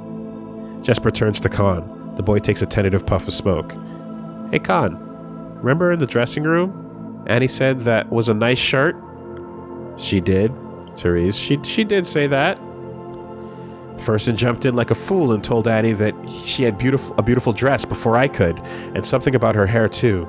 It was very funny. An opportunity to be polite is never missed, Khan announces with a smile, coughing up some smoke. Let's go. 3 boys move through the patches of light sliding under the trees toward the top of the slope. Khan throws away his cigarette with a failed flick and starts twirling his binoculars on a string. His backpack shakes as he accelerates downhill. Running down the slopes, the other boys jump over the heather bushes. Only Jesper worries about his white pants and strolls dignified with his hands in his pockets, like on an evening walk. The sound of the ocean and the trees grows louder as they approach their usual spot on the cliff. The wooden fence has signs of danger and of collapse, where the small piece of slope is falling down. Crossing the pedestrian road and climbing into the bushes from under the sign, Khan explains to Therese, "Look, they call it the North Sea, but it's actually an ocean. Theoretically, it extends into your Igressi Sea through the Pale. It reaches Grad. This makes the North Sea interinsular, so it's actually an ocean, a question of classification." Together for the 3rd week, the 3 of them try to keep their conversation as academic as possible, to impress everyone with their intellectual character when they return in the fall. Jesper, slipping carefully through the bushes behind, continues, "We didn't have a word for the ocean in Katla. Everything was just sea." A huge aquamarine body of water expands in front of the boys from the high cliff edge. The clouds tear apart in the pale blue sky, and the bright white sun reflects as a stripe on the water below. The ocean waves lazily and majestically, all wash along the long sandy strip. CHARLOTTESJAL. The wind disappears for a moment, and a blast of heat hits the boys' faces. Insects emerge from the foliage of flowering wild primroses. The shore curves towards the sea under a rocky cliff, all the way to the tip of the peninsula, where Harvsangladi Hotel is located. There are small human dots on the sand, with red and white striped beach umbrellas. The boys sit on the patch of grass among the thorns, where the steep sandy cliff disappears quickly from view. Therese has theorized several times about how one could theoretically jump down this soft rocky slope. He would land on a gently sloping sand dune from a height of 3 meters and then slide on his heels. Jesper worries about his clothes in such a case, and Khan is simply a coward. Even now, Therese sits closest to the edge, while Jesper begs Khan for the binoculars. The sunspots reflect on the curved insect eyes of the binoculars in the dark, the cool heart of the glasses, the picture of people down on the beach, the northern summer tourists with their towels and umbrellas, is magnified. The image is even clearer for Khan, who adjusts his left, +7 right, +4 prescription lenses. Khan bought the binoculars with his own money from Vasa in a shop for hunters. When Jesper has scanned the beach, it's Therese's turn. With rubber cushion pressed into his eye sockets, his cheeks increasingly freckled from the sun, he admits, "Not yet. It's only 10 o'clock. They'll come." While Khan and Therese compare the cigarette brands, Vasa crap is said to be mild, while the decent stuff from Grad is more potent. Khan nods eagerly at everything. Meanwhile, Jesper aims his sniper scope at the beach, refusing to give up. A small cross stops in the white beach umbrella. At a white beach umbrella, but does not find the red flowers it is looking for. Vertical lines move across the young families, collapsing sandcastles, and brown-skinned sunbathers, stopping on 2 blonde girls for a moment before continuing. It's not them. Jesper adjusts his focus. From about 200 meters away, a faint familiar feeling stirs in his heart.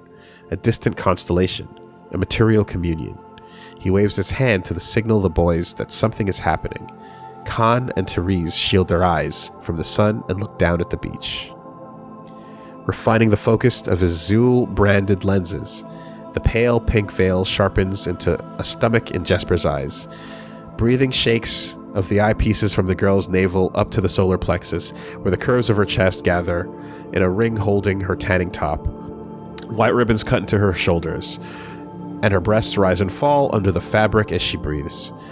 The wheel in the center of the binoculars clicks twice.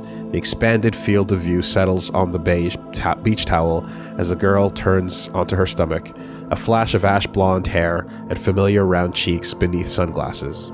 Anne-Elie Lund lazily props herself on her elbows and buries her head in a girl's magazine. Above her small backside,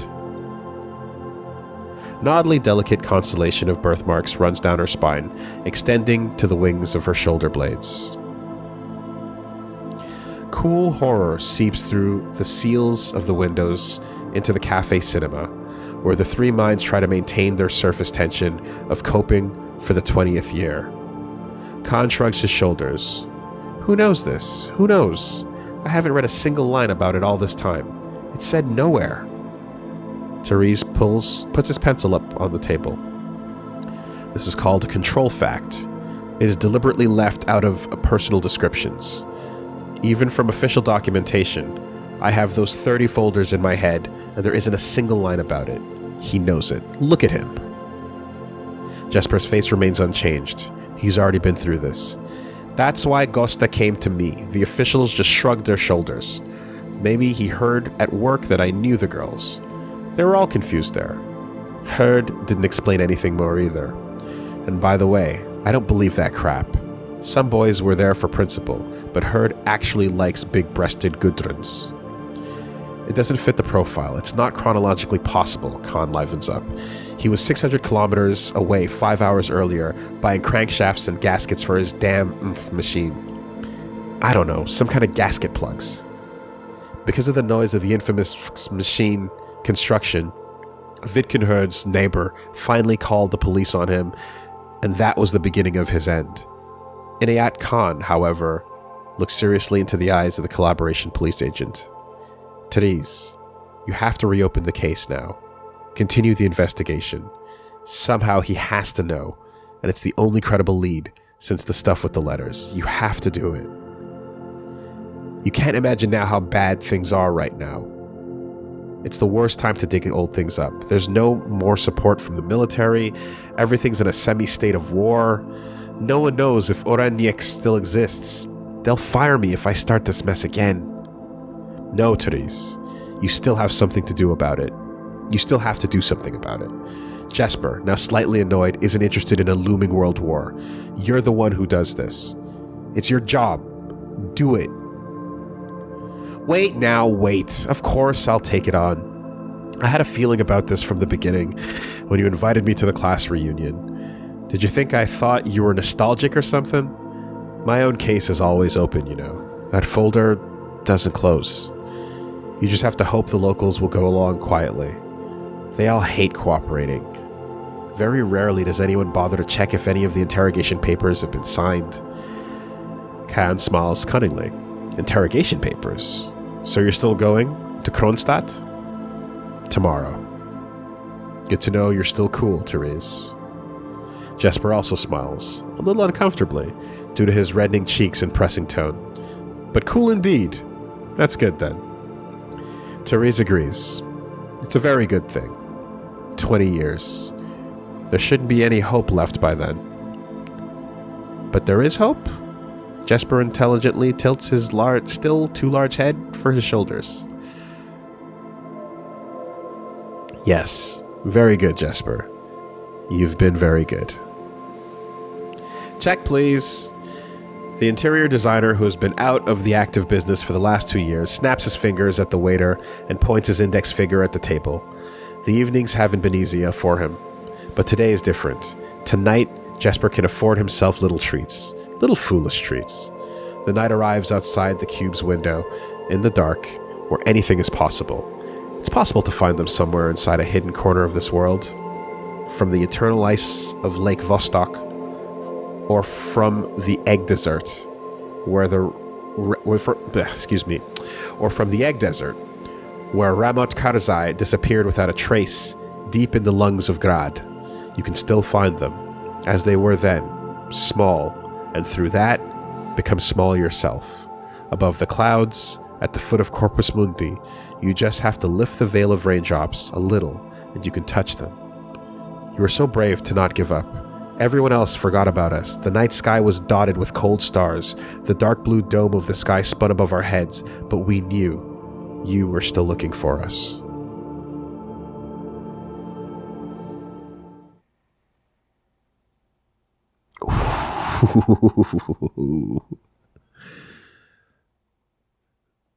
That next chapter title is pretty fucking sick. Yeah. All right, let me just make a quick save right there. Damn. Okay. All right. Give me a moment. I'm going to use the bathroom. I'm going to drink some water. And we're going to get into a title that is chapter named for the fucking company itself. I love me a good delayed title drop. I don't know about you, but what did you name your entire thing after? Yeah. Very interesting. I'm curious. All right. Be right back, folks. All right. Back in there. So, yeah. We are now on chapter 5. So, I think for anyone who's joining a little late or so, yeah, this is essentially like an audiobook, right? It's going to be a little bit tricky to pick back up if you were not catching it from the beginning. But if you're also like, it does jump around a lot narratively. We're visiting different things and going different back eras. We're going back in time and we're going forward in time, right? There's adulthood, there's childhood, and and then there's Shivers, just, doing its thing, which God bless Shivers. I love it. Yes, if there's any clear pronunciations I could improve on, let me know. I'm definitely down to correct those as we go, because I'm taking my best crack at it. All here. These consonants. Yeah, jumping around. But so far, to summarize, I think what we've been introduced to is in the beginning, the introduction of a setting where dark things happen. And the first thing we read about is the 4 sisters, the Lund girls, that go missing, and it becomes an unsolved mystery. And it becomes the kind of thing that the people in the area don't even really want to talk about. It just becomes this stain and this awkward thing. But the people involved, they can reminisce, but for the most part, it's just left alone. It's buried past. At the same time, we have these 3 boys that were classmates that liked the girls, and we're supposed to like hang out with them, and we're like flirting with them and having all these like innocent childhood adventures, but clearly that was cut short. And so we fast forward in time to see them having a class reunion and meeting up, and one of them is a missing persons finder and is kind of in the process of this like ruse of getting the band back together. The reality is that they've never quite gotten over the missing girls from their childhood, and so they're coming to terms with, maybe we can actually do something about this. Maybe there's an open thread somewhere. In the process of establishing this, we've also visited a couple different things, including looking at a tape of a convicted child molester who went off on a complete unhinged tirade about the ancestors and how they crossed the pale and how the strongest survive, and little flakes of Measurehead there, which flakes indeed. Which I think the track choice of "Your Body Betrays Your Degeneracy" was very appropriate for that scene. That was just a happy accident, because boy did it measure up. And then we also were introduced to a concept where if the government wants to, they can erase people from society. You can go down a memory hole of sorts. They might not successfully pull it off, because if we can actually make reference to it or have traces of their existence brought up in one way or another, then it's actually not doing its job. But there is a policy, a program in place where there are things and people that the government will try to erase from society. So that exists as well. Mm-hmm. Just for being awkward sometimes. Being too awkward about your apology. And in the cases we were looking at with these things, these were all people that were involved with the communist revolutionary Krasmazov, as discussed in Disco. Yeah, that's more or less the short summary of what we know so far, I think.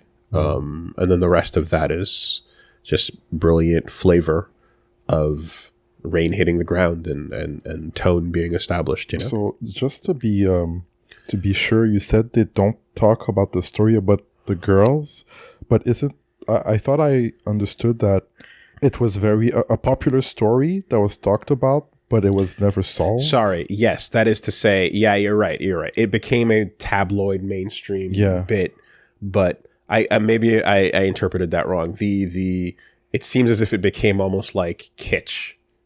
You know, okay. It became it was a mainstream story. It became everything, but it also just like an unsolved mystery. Yeah. It's old lore. No one's actually looking into it.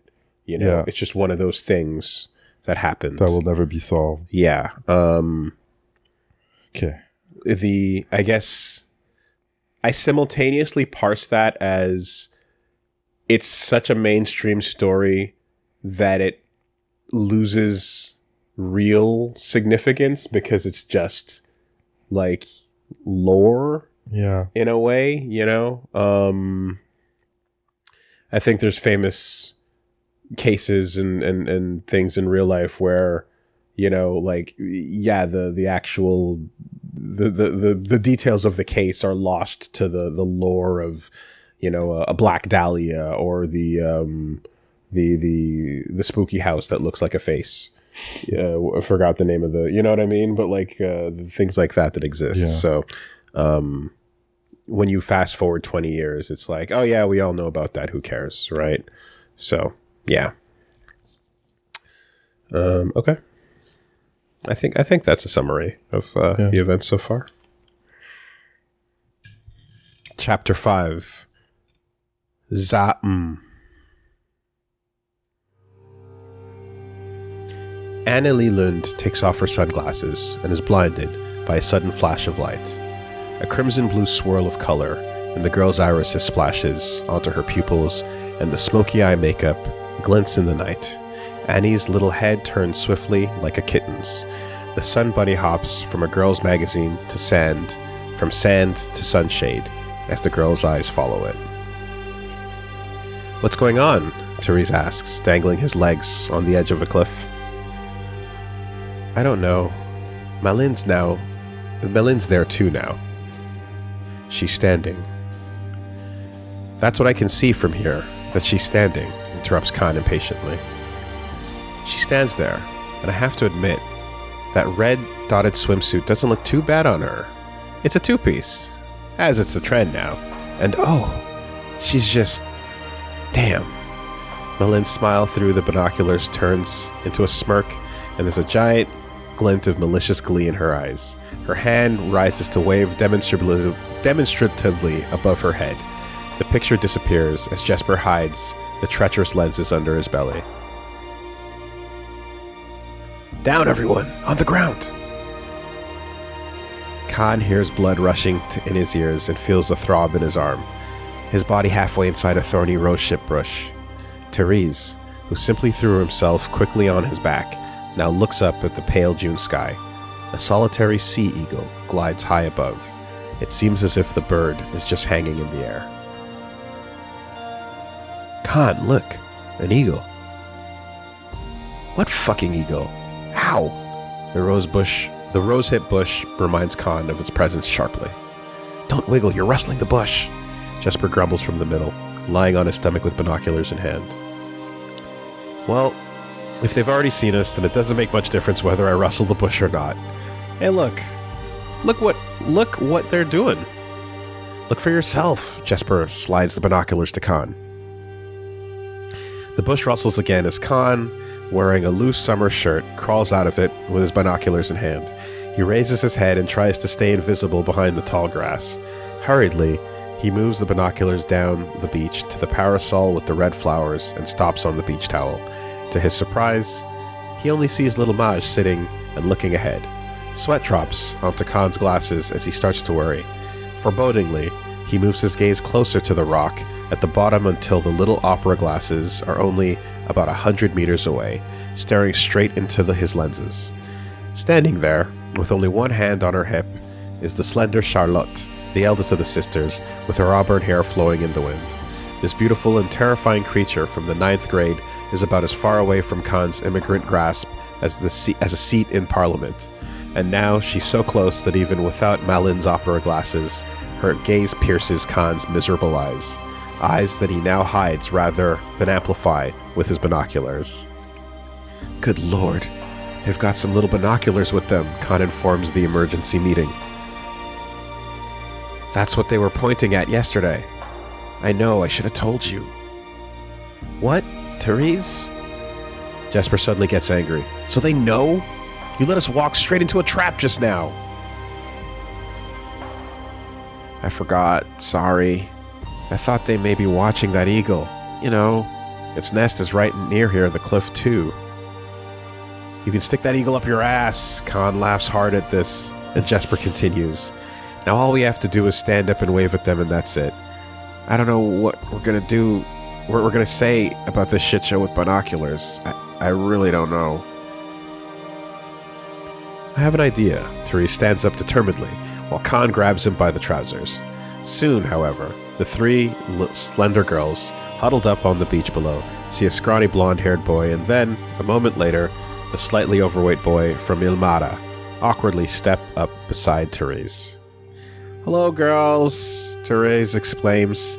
Malin grasps and covers her mouth as the tall, straight figure leaps down the bank as high as a 4-story building. Next morning, 20 years later. The tired lines from the man's eyes curve around his cheekbones. Under his eyes are 2 sharp peaks like those of a bird of prey. Grooves on either side of his cheeks. Wait. Worry. The blinds in the collaboration police offices have long been drawn on his arbitrarily colored eyes. No one can look into them and see what is happening behind the curtains. The collaboration police agent also has a freshly trimmed beard that extends slightly forward. A long gray neck, tired skin from smoking resting against a white-dressed shirt. A thin black tie hangs from the collar of his shirt. The overnight rain has stopped, but it is still cold and windy. With his left hand, he pulls his coat closer and smokes with his right. Standing like this in the bow of the small border patrol ship, a young Vasa officer next to Therese, steaming cup of coffee in hand, asks, "What's in Kronstadt?"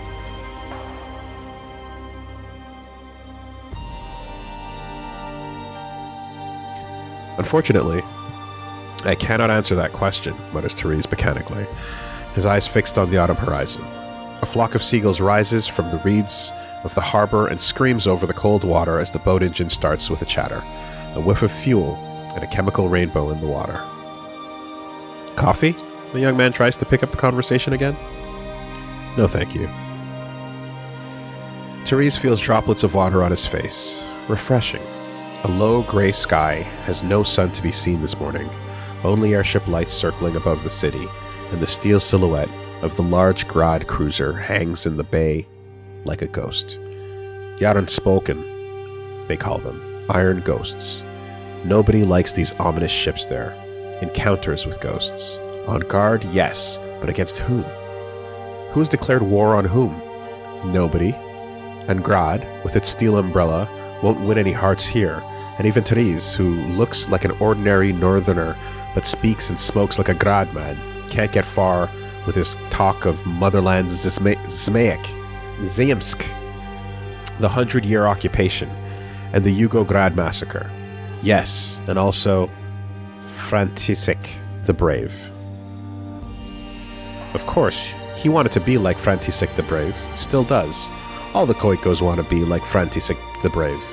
Occupy positions, rise up, hoist the flags of Sigismund the Great again. Boldness, joie de vivre, like the thundering Troika. What happened? A solitary border patrol is making its way across the North Sea. The waves rock the boat heavily, and soon Therese has thrown away his cigarette so as not to slip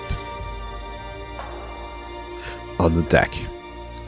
The poor smoking conditions make shivering outside pointless, so he goes to sit on a cabin bench. He tries not to look towards the city, downing the winding coastline where CHARLOTTEJAL is located. Oh, how he longs to go there. One time he came here, 4,000 kilometers from Grad, on the pale magnet train. Didn't even call Con or Jesper, went straight to CHARLOTTEJAL, and just sat there like an idiot. Then he went back home. Another week through the pale. He and Jesper were still fighting over the restaurant thing, and just hanging out with Con seemed pointless too. That was his winter solstice holiday 2 years ago.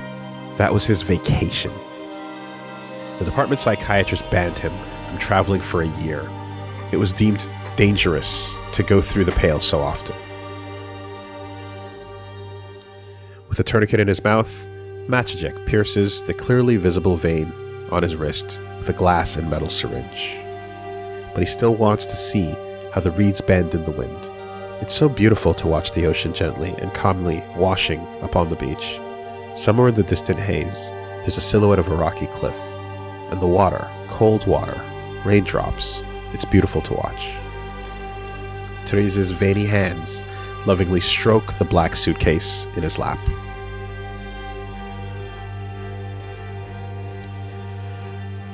Hadramutskarai. Hadramutskarsai, shouts the little Inayat Khan from the edge of the cliff and jumps. The sun shines. His belly tingles as if he has 100 meters to go, but the fall only lasts a moment. Suddenly, his feet hit the sand. For a few seconds, he kicks his heels into the sand, and the slide slows. Little Khan feels the roots poke his buttocks, and the rocks scrape his back, and his shirt coming out of his trousers. His glasses bounce off his face, and a cheering freckled Therese rushes to catch them underneath. The girls run towards his battered body. "You're crazy!" exclaims Annie. There's a reason to cheer. But not little Jesper. He's now alone up there, and staring at the cliff. His white trousers, his shaler shirt, and then the cliff again. No, he purses his lips, packs the backpack left behind by Khan, and takes the long way through the forest. He strides at the quickest pace possible, which is not yet an undignified trot. From the pine-clad footpath, the boy turns onto the suspension bridge between the two rises and then descends the steps to the boardwalk on the other side. The journey to the beach seems to go on forever. Already he thinks with horror of the nonsense that stupid Khan must be spouting. How's he supposed to play along with it uncoordinated now? It's only half an hour before Jesper reaches below and stands helplessly beside the girl's empty beach towels. "Excuse me, didn't you happen to see where the boys who jumped down from there went?" He points to the cliff in the background. The old man was asked to watch the girls' things. Jesper decides that wherever they are, they can't take long. After a moment of basking in the hot sun, he sits down on the beach towel with flowers. After debating whether he should take his shirt off, it's getting hot, he decides to be tasteful and lays down on the towel as cool as possible. The coolness of it lies in the indifferent position in which his arms are crossed under his head. Jesper is more interested in the clouds now. He's deep in thought now. He's thinking. And then, his nose is hit with a minuscule atomic unit of perfume. Lilies of the valley. Breath and human skin dissolve before his eyes. Jesper turns his head, and Across the beige plain of the beach, he sees it. A world of fragrant, alien, girly things. There are white and pale summer dresses with ties folded so terribly neatly, little belts and useless knickknacks, and his exquisite bracelet, and in the weaved baskets, there's just the kind of food girls like. Jesper can't seem to remember any of it, but there certainly isn't much of it. Girls don't like to eat. That much Jesper knows. In a foolish fascination, he raises his hand for the little bottle protruding from the small bag. The perfume bottle is shaped like a pomegranate. The golden liquid behind the raspberry-colored glass flows, and Jesper watches in fascination. The world disappears. Still holding the bottle, he doesn't even understand why, but his hand surreptitiously puts the little hair tie into the breast pocket of his sailor's shirt. He throws himself on his back again and looks at the sun through the glass of the bottle. For a brief moment, he's in the raspberry red world of the pomegranate, when suddenly, as if out of nowhere, Charlotte's long legs loom over him. Little Madge looks him straight in the eye from Teresa's shoulders. "What's he doing with your bottle, Annie?" The fiery synapses in Jesper's head begin to make connections as soon as the spell is broken. He doesn't let a casual surprise appear on his face. "Ravacholière," he pronounces succinctly, and then finishes like an old pro himself. "Granite, number 3. Very good choice. Strong notes. Natural juniper. Gives a kind of airy go. No, a very good choice. What can I say? Yours, Annie?" Jesper sits up quietly and undisturbed. Khan and Therese look excitedly in the direction of the girls, especially Annie, who licks a lime ice cream with a smile. Jesper sits up quietly. "Mine, yes," she says, a little snippy at first, then becoming more polite. "Your mother's a perfumer, isn't she?" It's more like importing than producing. Lately. But she's got papers and stuff, you know. I've been to the Revachol perfume factory to see how granite is distilled. You've been to Revachol? Even Charlotte is impressed. She's something of a goddess at school, a grade above with her expensive clothes and high school boys. And now the goddess's eyes go wide with surprise. Jesper's ears turn flaming red. Once, yes, my mother's colleagues invited her on a tour. Therese, who had been holding the flag oh so high, thinks that now that the greater danger is over, Jesper should be brought back down to earth. "That's why you smell like a flower." Little Madge on Therese's shoulders laughs uproariously at everything the boy says. He was lucky. Therese would never have guessed that he was some kind of child magnet, but that adventurous leap has already kept him afloat for 3/4 of an hour. Khan is completely useless. He manages to catch every third of Therese's bait, but then he doesn't know what to do with it and just mumbles. Annie sits next to the flushed Jesper. I think Jesper smells good. Not at all like socks or that dressing room. "It's quite horrible," says Madeline wildly. "Honestly, it's von Fersen." Khan now scores his first point. "Fersen has these PE socks. It's not normal the way they smell." Therese breathes a sigh of relief. The queue for ice cream was already quite long. Neither Khan nor Therese are the best wordsmiths in an emergency, and Therese's plan was to avoid the topic at any cost until Jesper arrives. Luckily, Madge came to the rescue and demanded to be on Therese's shoulders, and her constant chatter made everybody laugh. Therese now feels that it's time to finally address the issue. He lifts Madge off his shoulders and glances suggestively towards Jesper, mentioning casually, "You took the things with you, right? Cigarettes? Binoculars?" Annie Lynn doesn't fall for the cigarettes. "What was that binoculars thing you had there? We already saw something flashing all the time yesterday, like a little mirror. It was exciting." Just bird watching, you know. There's a pair of sea eagles nesting there." Therese barely manages to start, when even Malin grins maliciously. "Bird watching." Annie giggles next to Jesper, and Charlotte, the wicked goddess, is even sharper. Yes, bird watching is indeed popular with gentlemen these days. Jesper's bright red, but in the deep crevice of Mashajek's freckled face. Franticek, the brave, lifts his gallant head. It's about time. He rushes towards Therese, throwing caution into the wind, towards the brightest and most unlikely prize, as is customary for us, the filthy koikos, all or nothing. Golabetsko moja, today's Matchajek says with a charming smile. Well, maybe we saw even rarer birds. So often, all or nothing means nothing for us filthy koikos, but not on that day. On that hot sunny day, 20 years ago, Charlotte. Her rounded shoulders move forward, her clavicles stand out. Under the arches of her eyebrows, cold green eyes light up with a smile, like the light of a distant star. For Therese. It says, chance! Therese is so happy. Everything is going so well. Shadows grow, hours pass, and white sand turns yellow. Then orange and striped with shadows, the girls take the bright beach towels on their shoulders, and little Madge yawns and falls asleep under a blanket. The wind dies down. It becomes quiet. A kingdom. Horse-drawn trams roll in the distance. Their tracks screech. Distant music from someone's yard. The beach empties, and the sky turns into blue-violet gradient. Therese tells the girls about his father's diplomatic villa, plans for the summer, and about the next day. Dressing cabins stand upright and cast shadows on the beach like clock hands. Strips of clouds rise above the smooth water, their curdled lilac bellies, cyan, magenta, and cool deep orange of the horizon.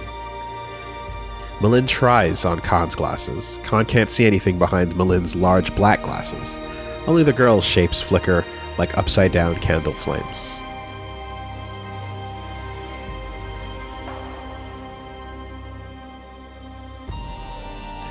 Bring some apple cider, Anielin shouts as the tram door closes. 4 pale horses jerk from their place. The cabin shines yellow in the evening twilight, and little Madge, with angel wings in a white dress, sleeps on Malin's lap. A fairy godmother's magic wand falls from her hand onto the cabin's sandy floor. 3 boys stand at the tram stop, making gasping faces at each other as the tram turns around the corner and disappears from sight. The warm, sour breath makes the white hotel linen flutter against the linoleum salesman's mouth. Linoleum salesman, linoleum salesman, linoleum salesman. With his left hand on his nape, he pulls the double loop of linen around his neck into a knot. The knot is intricate and extremely well tied. The 8th floor balcony door is still cracked, and the cool air is seeping into the Havsanglar room. From the balcony, there's a magnificent view down to the late evening beach. On the reed floor of the balcony, a telescope with a reflector box mounted in a protective paint is dismantled from its base. Scout model. Behind the telescope is a modified camera. On the balcony, and only on this balcony, not in the adjoining room or the hallway, because that's not the way the linoleum salesman likes these things. So it's only on this balcony that he hears the intense breathing of evil. 20 years later, in the evening, VIDKUN stares at a distressed collaboration police agent in front of the barred window of the interrogation room. Despicable. Hurd wears his gray prison jumpsuit. On the reflective strip is written, VIDKUN, and his number with an alphabetical abbreviation. The agent peels off his jacket and carelessly throws it in front of the window. The shirt has sweat stains under the armpits. The agent's movements are uncoordinated. On the chest of the shirt is a freshly printed badge with the visitor's identification code. The fan hums. Hey, you're drunk! VIDKUN glances over his shoulder at the sergeant on guard at the door. The smell of booze is getting to my head. Please get me out of here. I'm not in the mood. VIDKUN smirks as he listens to the snippets of Matchajek's conversation with the correctional officer. 5 minutes. 10 minutes. The child's life is at stake. The door closes behind the guard, and a key of dubious construction flashes briefly in Teresa's hand. Machijek, Vidkun pronounces. You're a Koiko. You're like a Gradian mutt, some kind of two-tiered low life form. Both Herd's arms and legs are cuffed this time, the massive irons bending his arms uncomfortably behind his back. But despite this, he somehow sits like a nobleman. You lied. Who did you get the drawing from? Teresa's eyes are bleary. The man blinks angrily. Listen, have you heard about the study on eugenics that praises the humble mind of the Koikos? Who did you get the drawing from, pig? A scholar, recommends mating your kinds with blacks, superworkers. Shut up. Therese pulls down the steel curtains on the interrogation room windows. Abruptly, the blind falls with a rattle, and immediately there's the sound of the correctional officer's nervous jingling of keys on the lock. Idiot. Do you want to go to jail or something? We're following the declaration here. We do not have some kind of grad anarchy. In the windowless room, in the clean iron light of the hall, Therese Machijek is standing next to a desk, unpacking his briefcase. The lining inside of it fits exactly one iron box, and on the box in white letters is written Za-Um. Herd's eyes widen in fear. There's pounding from behind the door. You don't have a permit for this. You must have a permit. Show me your permit. What did you say? I can't hear you. Some pig is squealing all the time. Therese hits Herd in the face with the iron box. Blood pours out on the gray prison jumpsuit. Herd whines, and a small speck of white bone is visible on his nose. The man faints. Muffled threats can be heard behind the door, but Therese's diamond key rattles in the lock. I am International Collaboration Police Agent Therese Machijek, Mirova, Grad. I have legal right to interrogate, and if you mess with that door again... The knocking stops for a moment, and Za-Um clicks open. Everything happens quickly and skillfully, one could say. Therese pulls out a yellow tubing with hanging cannulas from the foam cushion of the box, fastens the grotesque bellows-like device around his wrist with a belt, and pulls the rubber hose taut around Vidkun Hood's ironclad arm. Slightly swaying, he screws the hose into the device and then sticks the needle into Vidkun's vein. A small red drop of Herd's superhuman tendency flows directly into the cannula. Running steps can be heard from behind the steel curtain window. The heavy boots on the prison floor. Reinforcements. The lid of the device clicks open on Machijek's wrist. A row of vials appears, filled with yellow liquid, like dentures with cigarette smoke under the upper lip. A smile stretched without expression. A quiet hiss, and the first vial clicks into place. The bellows on top the lid tremble for a moment, and then the device on Machijek's wrists starts to breathe quietly, like a pet. The yellow urine-colored liquid pumps into Vidkun Hood's wrist. He opens his eyes and starts wheezing in panic. Do you know what this is, fucking hog? Therese hisses beneath his teeth, right in front of Vidkun's swollen face. A little blood and saliva splash from the man's mouth onto Machijek's face, and he rolls his eyes in fear and cries, I lied, you're right. I've never seen them. My cellmate... I don't care what you think. I don't think anything. I'm telling you, I had a cellmate 7 years ago, Derek. I don't care what you think. I want your truth. Therese's eyes are bulging terribly. He snatches the gag from Vidkun's arm, and the vein, swollen with mescaline and lysergic acid, visibly shrinks. Suddenly, Vidkun clenches his teeth so tightly that they seem as if they'll break at any moment. You can't have anything from me. Now you can't get anything from me, he sputters madly. I'm so strong! The battering ram can be heard from behind the door. I love that you think so. It's best if you think so. Therese pants, screwing another cannula into the apparatus. It's for him. Eyes fixed on his wrist, he jabs the needle into his vein. The first vial is empty. The next Therese shares with VIDKUN, excitedly sputtering against his mouth. It's a mincing machine. You can't imagine how hard I'm going to fuck you with it now. The piss-yellow liquid breaks through VIDKUN's blood-brain barrier, and on his head, under his skull, a huge pressure builds like a bubble of air. The man's face clenched between his hands, Therese begins to scream. His voice reaches Herd's head like white noise, pure, bellowing violence. I'll make a cretin of you. Do you feel? VIDKUN's scalp gives in to the pressure of the agent's hands and cracks open like a flower bloom.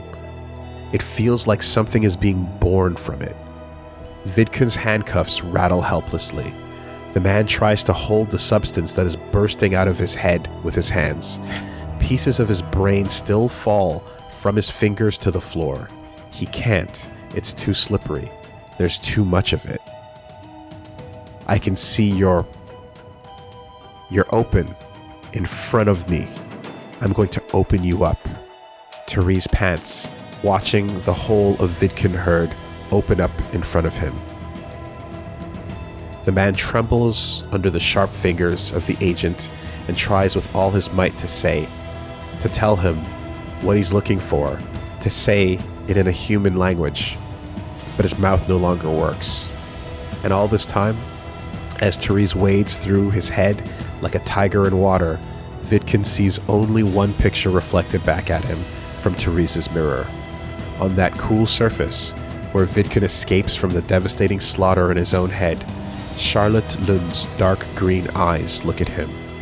Deep inside the pupils, the chance given to Therese's shimmers. It is so beautiful and infinitely sad that when Therese collapses from exhaustion behind the interrogation table, VIDKUN begins to cry. The Vasa coastline sparkles before him, and nightly waves break against the hull of the border guard ship at his feet. A yellowish dome of light shines above the city in the distance. It seems indescribably joyful. All those white and yellow lines in the city fit in Therese's hand. Even though it is cold outside, he's not wearing a coat. His jacket flips open, and VIDKUN Herd's blood splatters are still on his white dress shirt. The hands of the collaboration police agent are comfortably handcuffed, and a young officer helps him stand on the deck. "What mischief did you do there?" asks the officer. "If I wrote you a symphony," sounds a crackling voice from the transistor radio. "Hey, thanks for letting me out. It was a beautiful evening." "Okay." The officer begins to laugh quietly. "Could you turn up the volume on that song?" "What?" "I promise I won't jump overboard. Turn it up." "I'm more worried that you'll fall overboard, but okay then." The officer steps into the ship's cabin and onto the deck, over the noise of the waves and the engine. A massive beat and the man's falsetto say, "If I wrote you a symphony to show you how much you mean to me." If I wrote you a symphony to show how much you mean to me, What would you do? Therese's foot starts tapping, with the same relief he only feels after using za-um. He sighs to the officer. "You know, I just solved the disappearance of the Lin children." "What? You don't know? It's very famous." "When was that?" "Oh, a long time ago. You weren't even born yet, but it doesn't matter. I feel so good right now. I think I solved it." Therese laughs. It's a dark laugh, but genuine. Very genuine. And the night over the North Sea laughs back at him.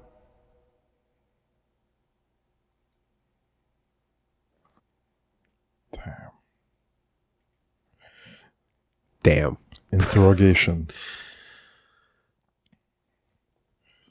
There's your Zaum. Chapter 6. FRANTICEK, the Brave. Sometimes, the saddest disappearance is the one that remains unresolved. Before it became a hydroelectric power station, the Peramiana Vira was just the Vira River, into which the operetta star Nadia Harnaknankur threw herself at the height of her popularity. It could have stayed that way. Nadia simply vanished one autumn evening after a thrilling performance, her heavenly soprano still echoing in the opera house. Was the old man right, who claimed to have seen her walking across the bridge in her evening gown? Or was it the fanatical admirer who insisted he'd met her a year later in Revachol? Perhaps there's some truth in the paranoid pulp novelist's tale, in which Nadia is actually a Mesk spy, nihilist, and doomsday prophet. Who can say for certain? But one thing is certain. No one needed to see Nadia's remains emerging from the mud of the reservoir in her evening gown. No one needed to see the colony of river mussels in her eye sockets, the dead grin of her golden teeth, or the shocked expressions of the hydroelectric power station construction crew. Futility. Futility shapes the world. History is a story of futilities. Progress is a sequence of futilities. Development, says the futurist. Loss, says the rebel. Hangover, shouts the moralist from the back row. Failure, says the angry rebel. Time is gray, he says. The creator's failure is an introduction to the era. Krasmazov shoots himself in the head, and the Abadanais takes the poison with Dobrev on the Ozone Islands. The wind blows sand over their bones until under the palm trees. Who was supposed to know? Good people from all over the world came together. Teachers, writers, migrant workers huddled in trenches. Young soldiers desert their units. What beautiful songs they sing. Brave children are history's favorites, so it seems to them, and they wave white flags with silver-horned crowns. And they lose. Coups are crushed, anarchists are piled into mass graves on the Great Blue. Communists, beaten back from the Isola of Grad, retreat to Samara and become the degenerate worker state ruled by bureaucrats.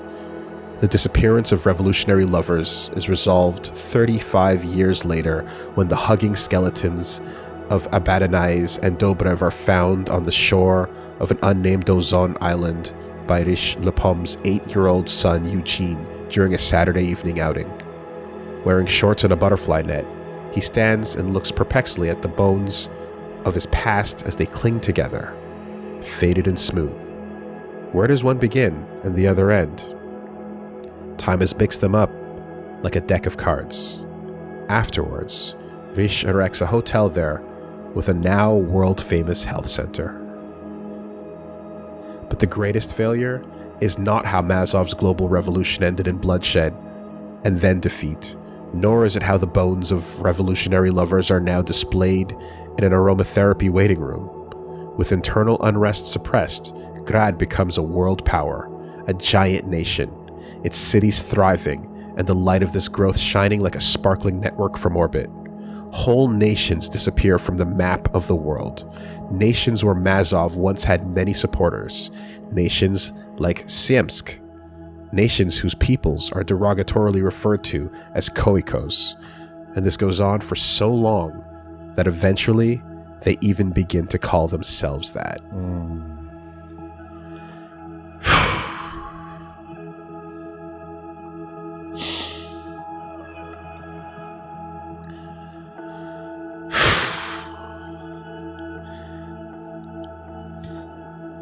Therese Mahajek is 7 years old. His father is a model Koiko, a diplomat, a usurper, bootlicker, who has not yet taken him to school in Vasa. The city is a zone of ecological catastrophe, a post-megapolis and pre-necropolis human settlement. In the penultimate stage of development.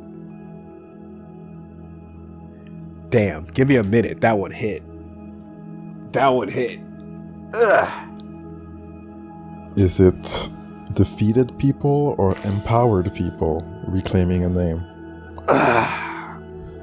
That one hit. Yeah. All right. Polyfabricate spreads out at the order of Zemsk and Yugo. The monster engulfs Zemsk's historic centers, Ferdidirk's royal old town, and Lenka's pine parks. Summer begins, and the dimness of the cellars, a name is whispered. Children shouted in the courtyards of the houses. The leaves of the trees rustle on the quiet street, and only the echo of that name resounds in the ear of the grad militiaman. Franticek the Brave. The bravest of the Koikos, a movie star, a revolutionary.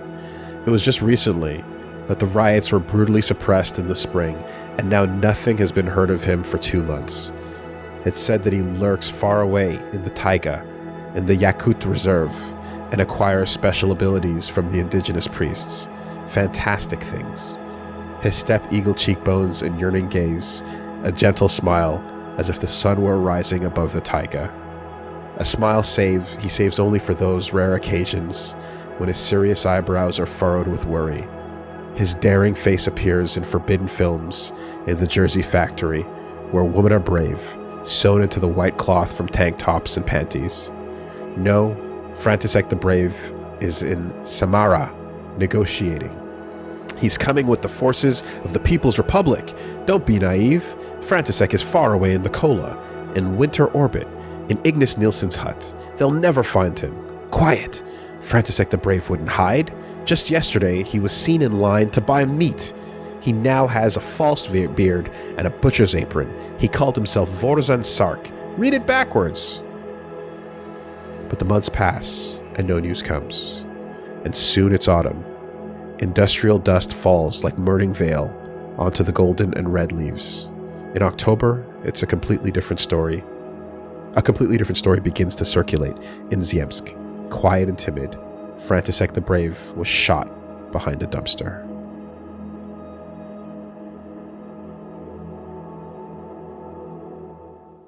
No more heroes.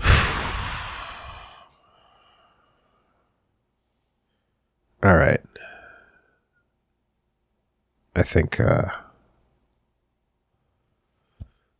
we can take it there. Yeah. Yeah.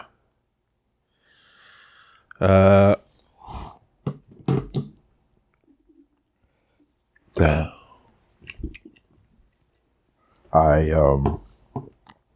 I'm looking forward to the next part. Not gonna lie. That line got me. Yeah. That fucking got me. Like, I legit... Yeah. I welled. Isn't it close to I welled. some of our reality? I'm not going to pretend I didn't well on that. That fucking hit. It's close to home? Robert fucking Kurvitz, man. All right. That's part 1.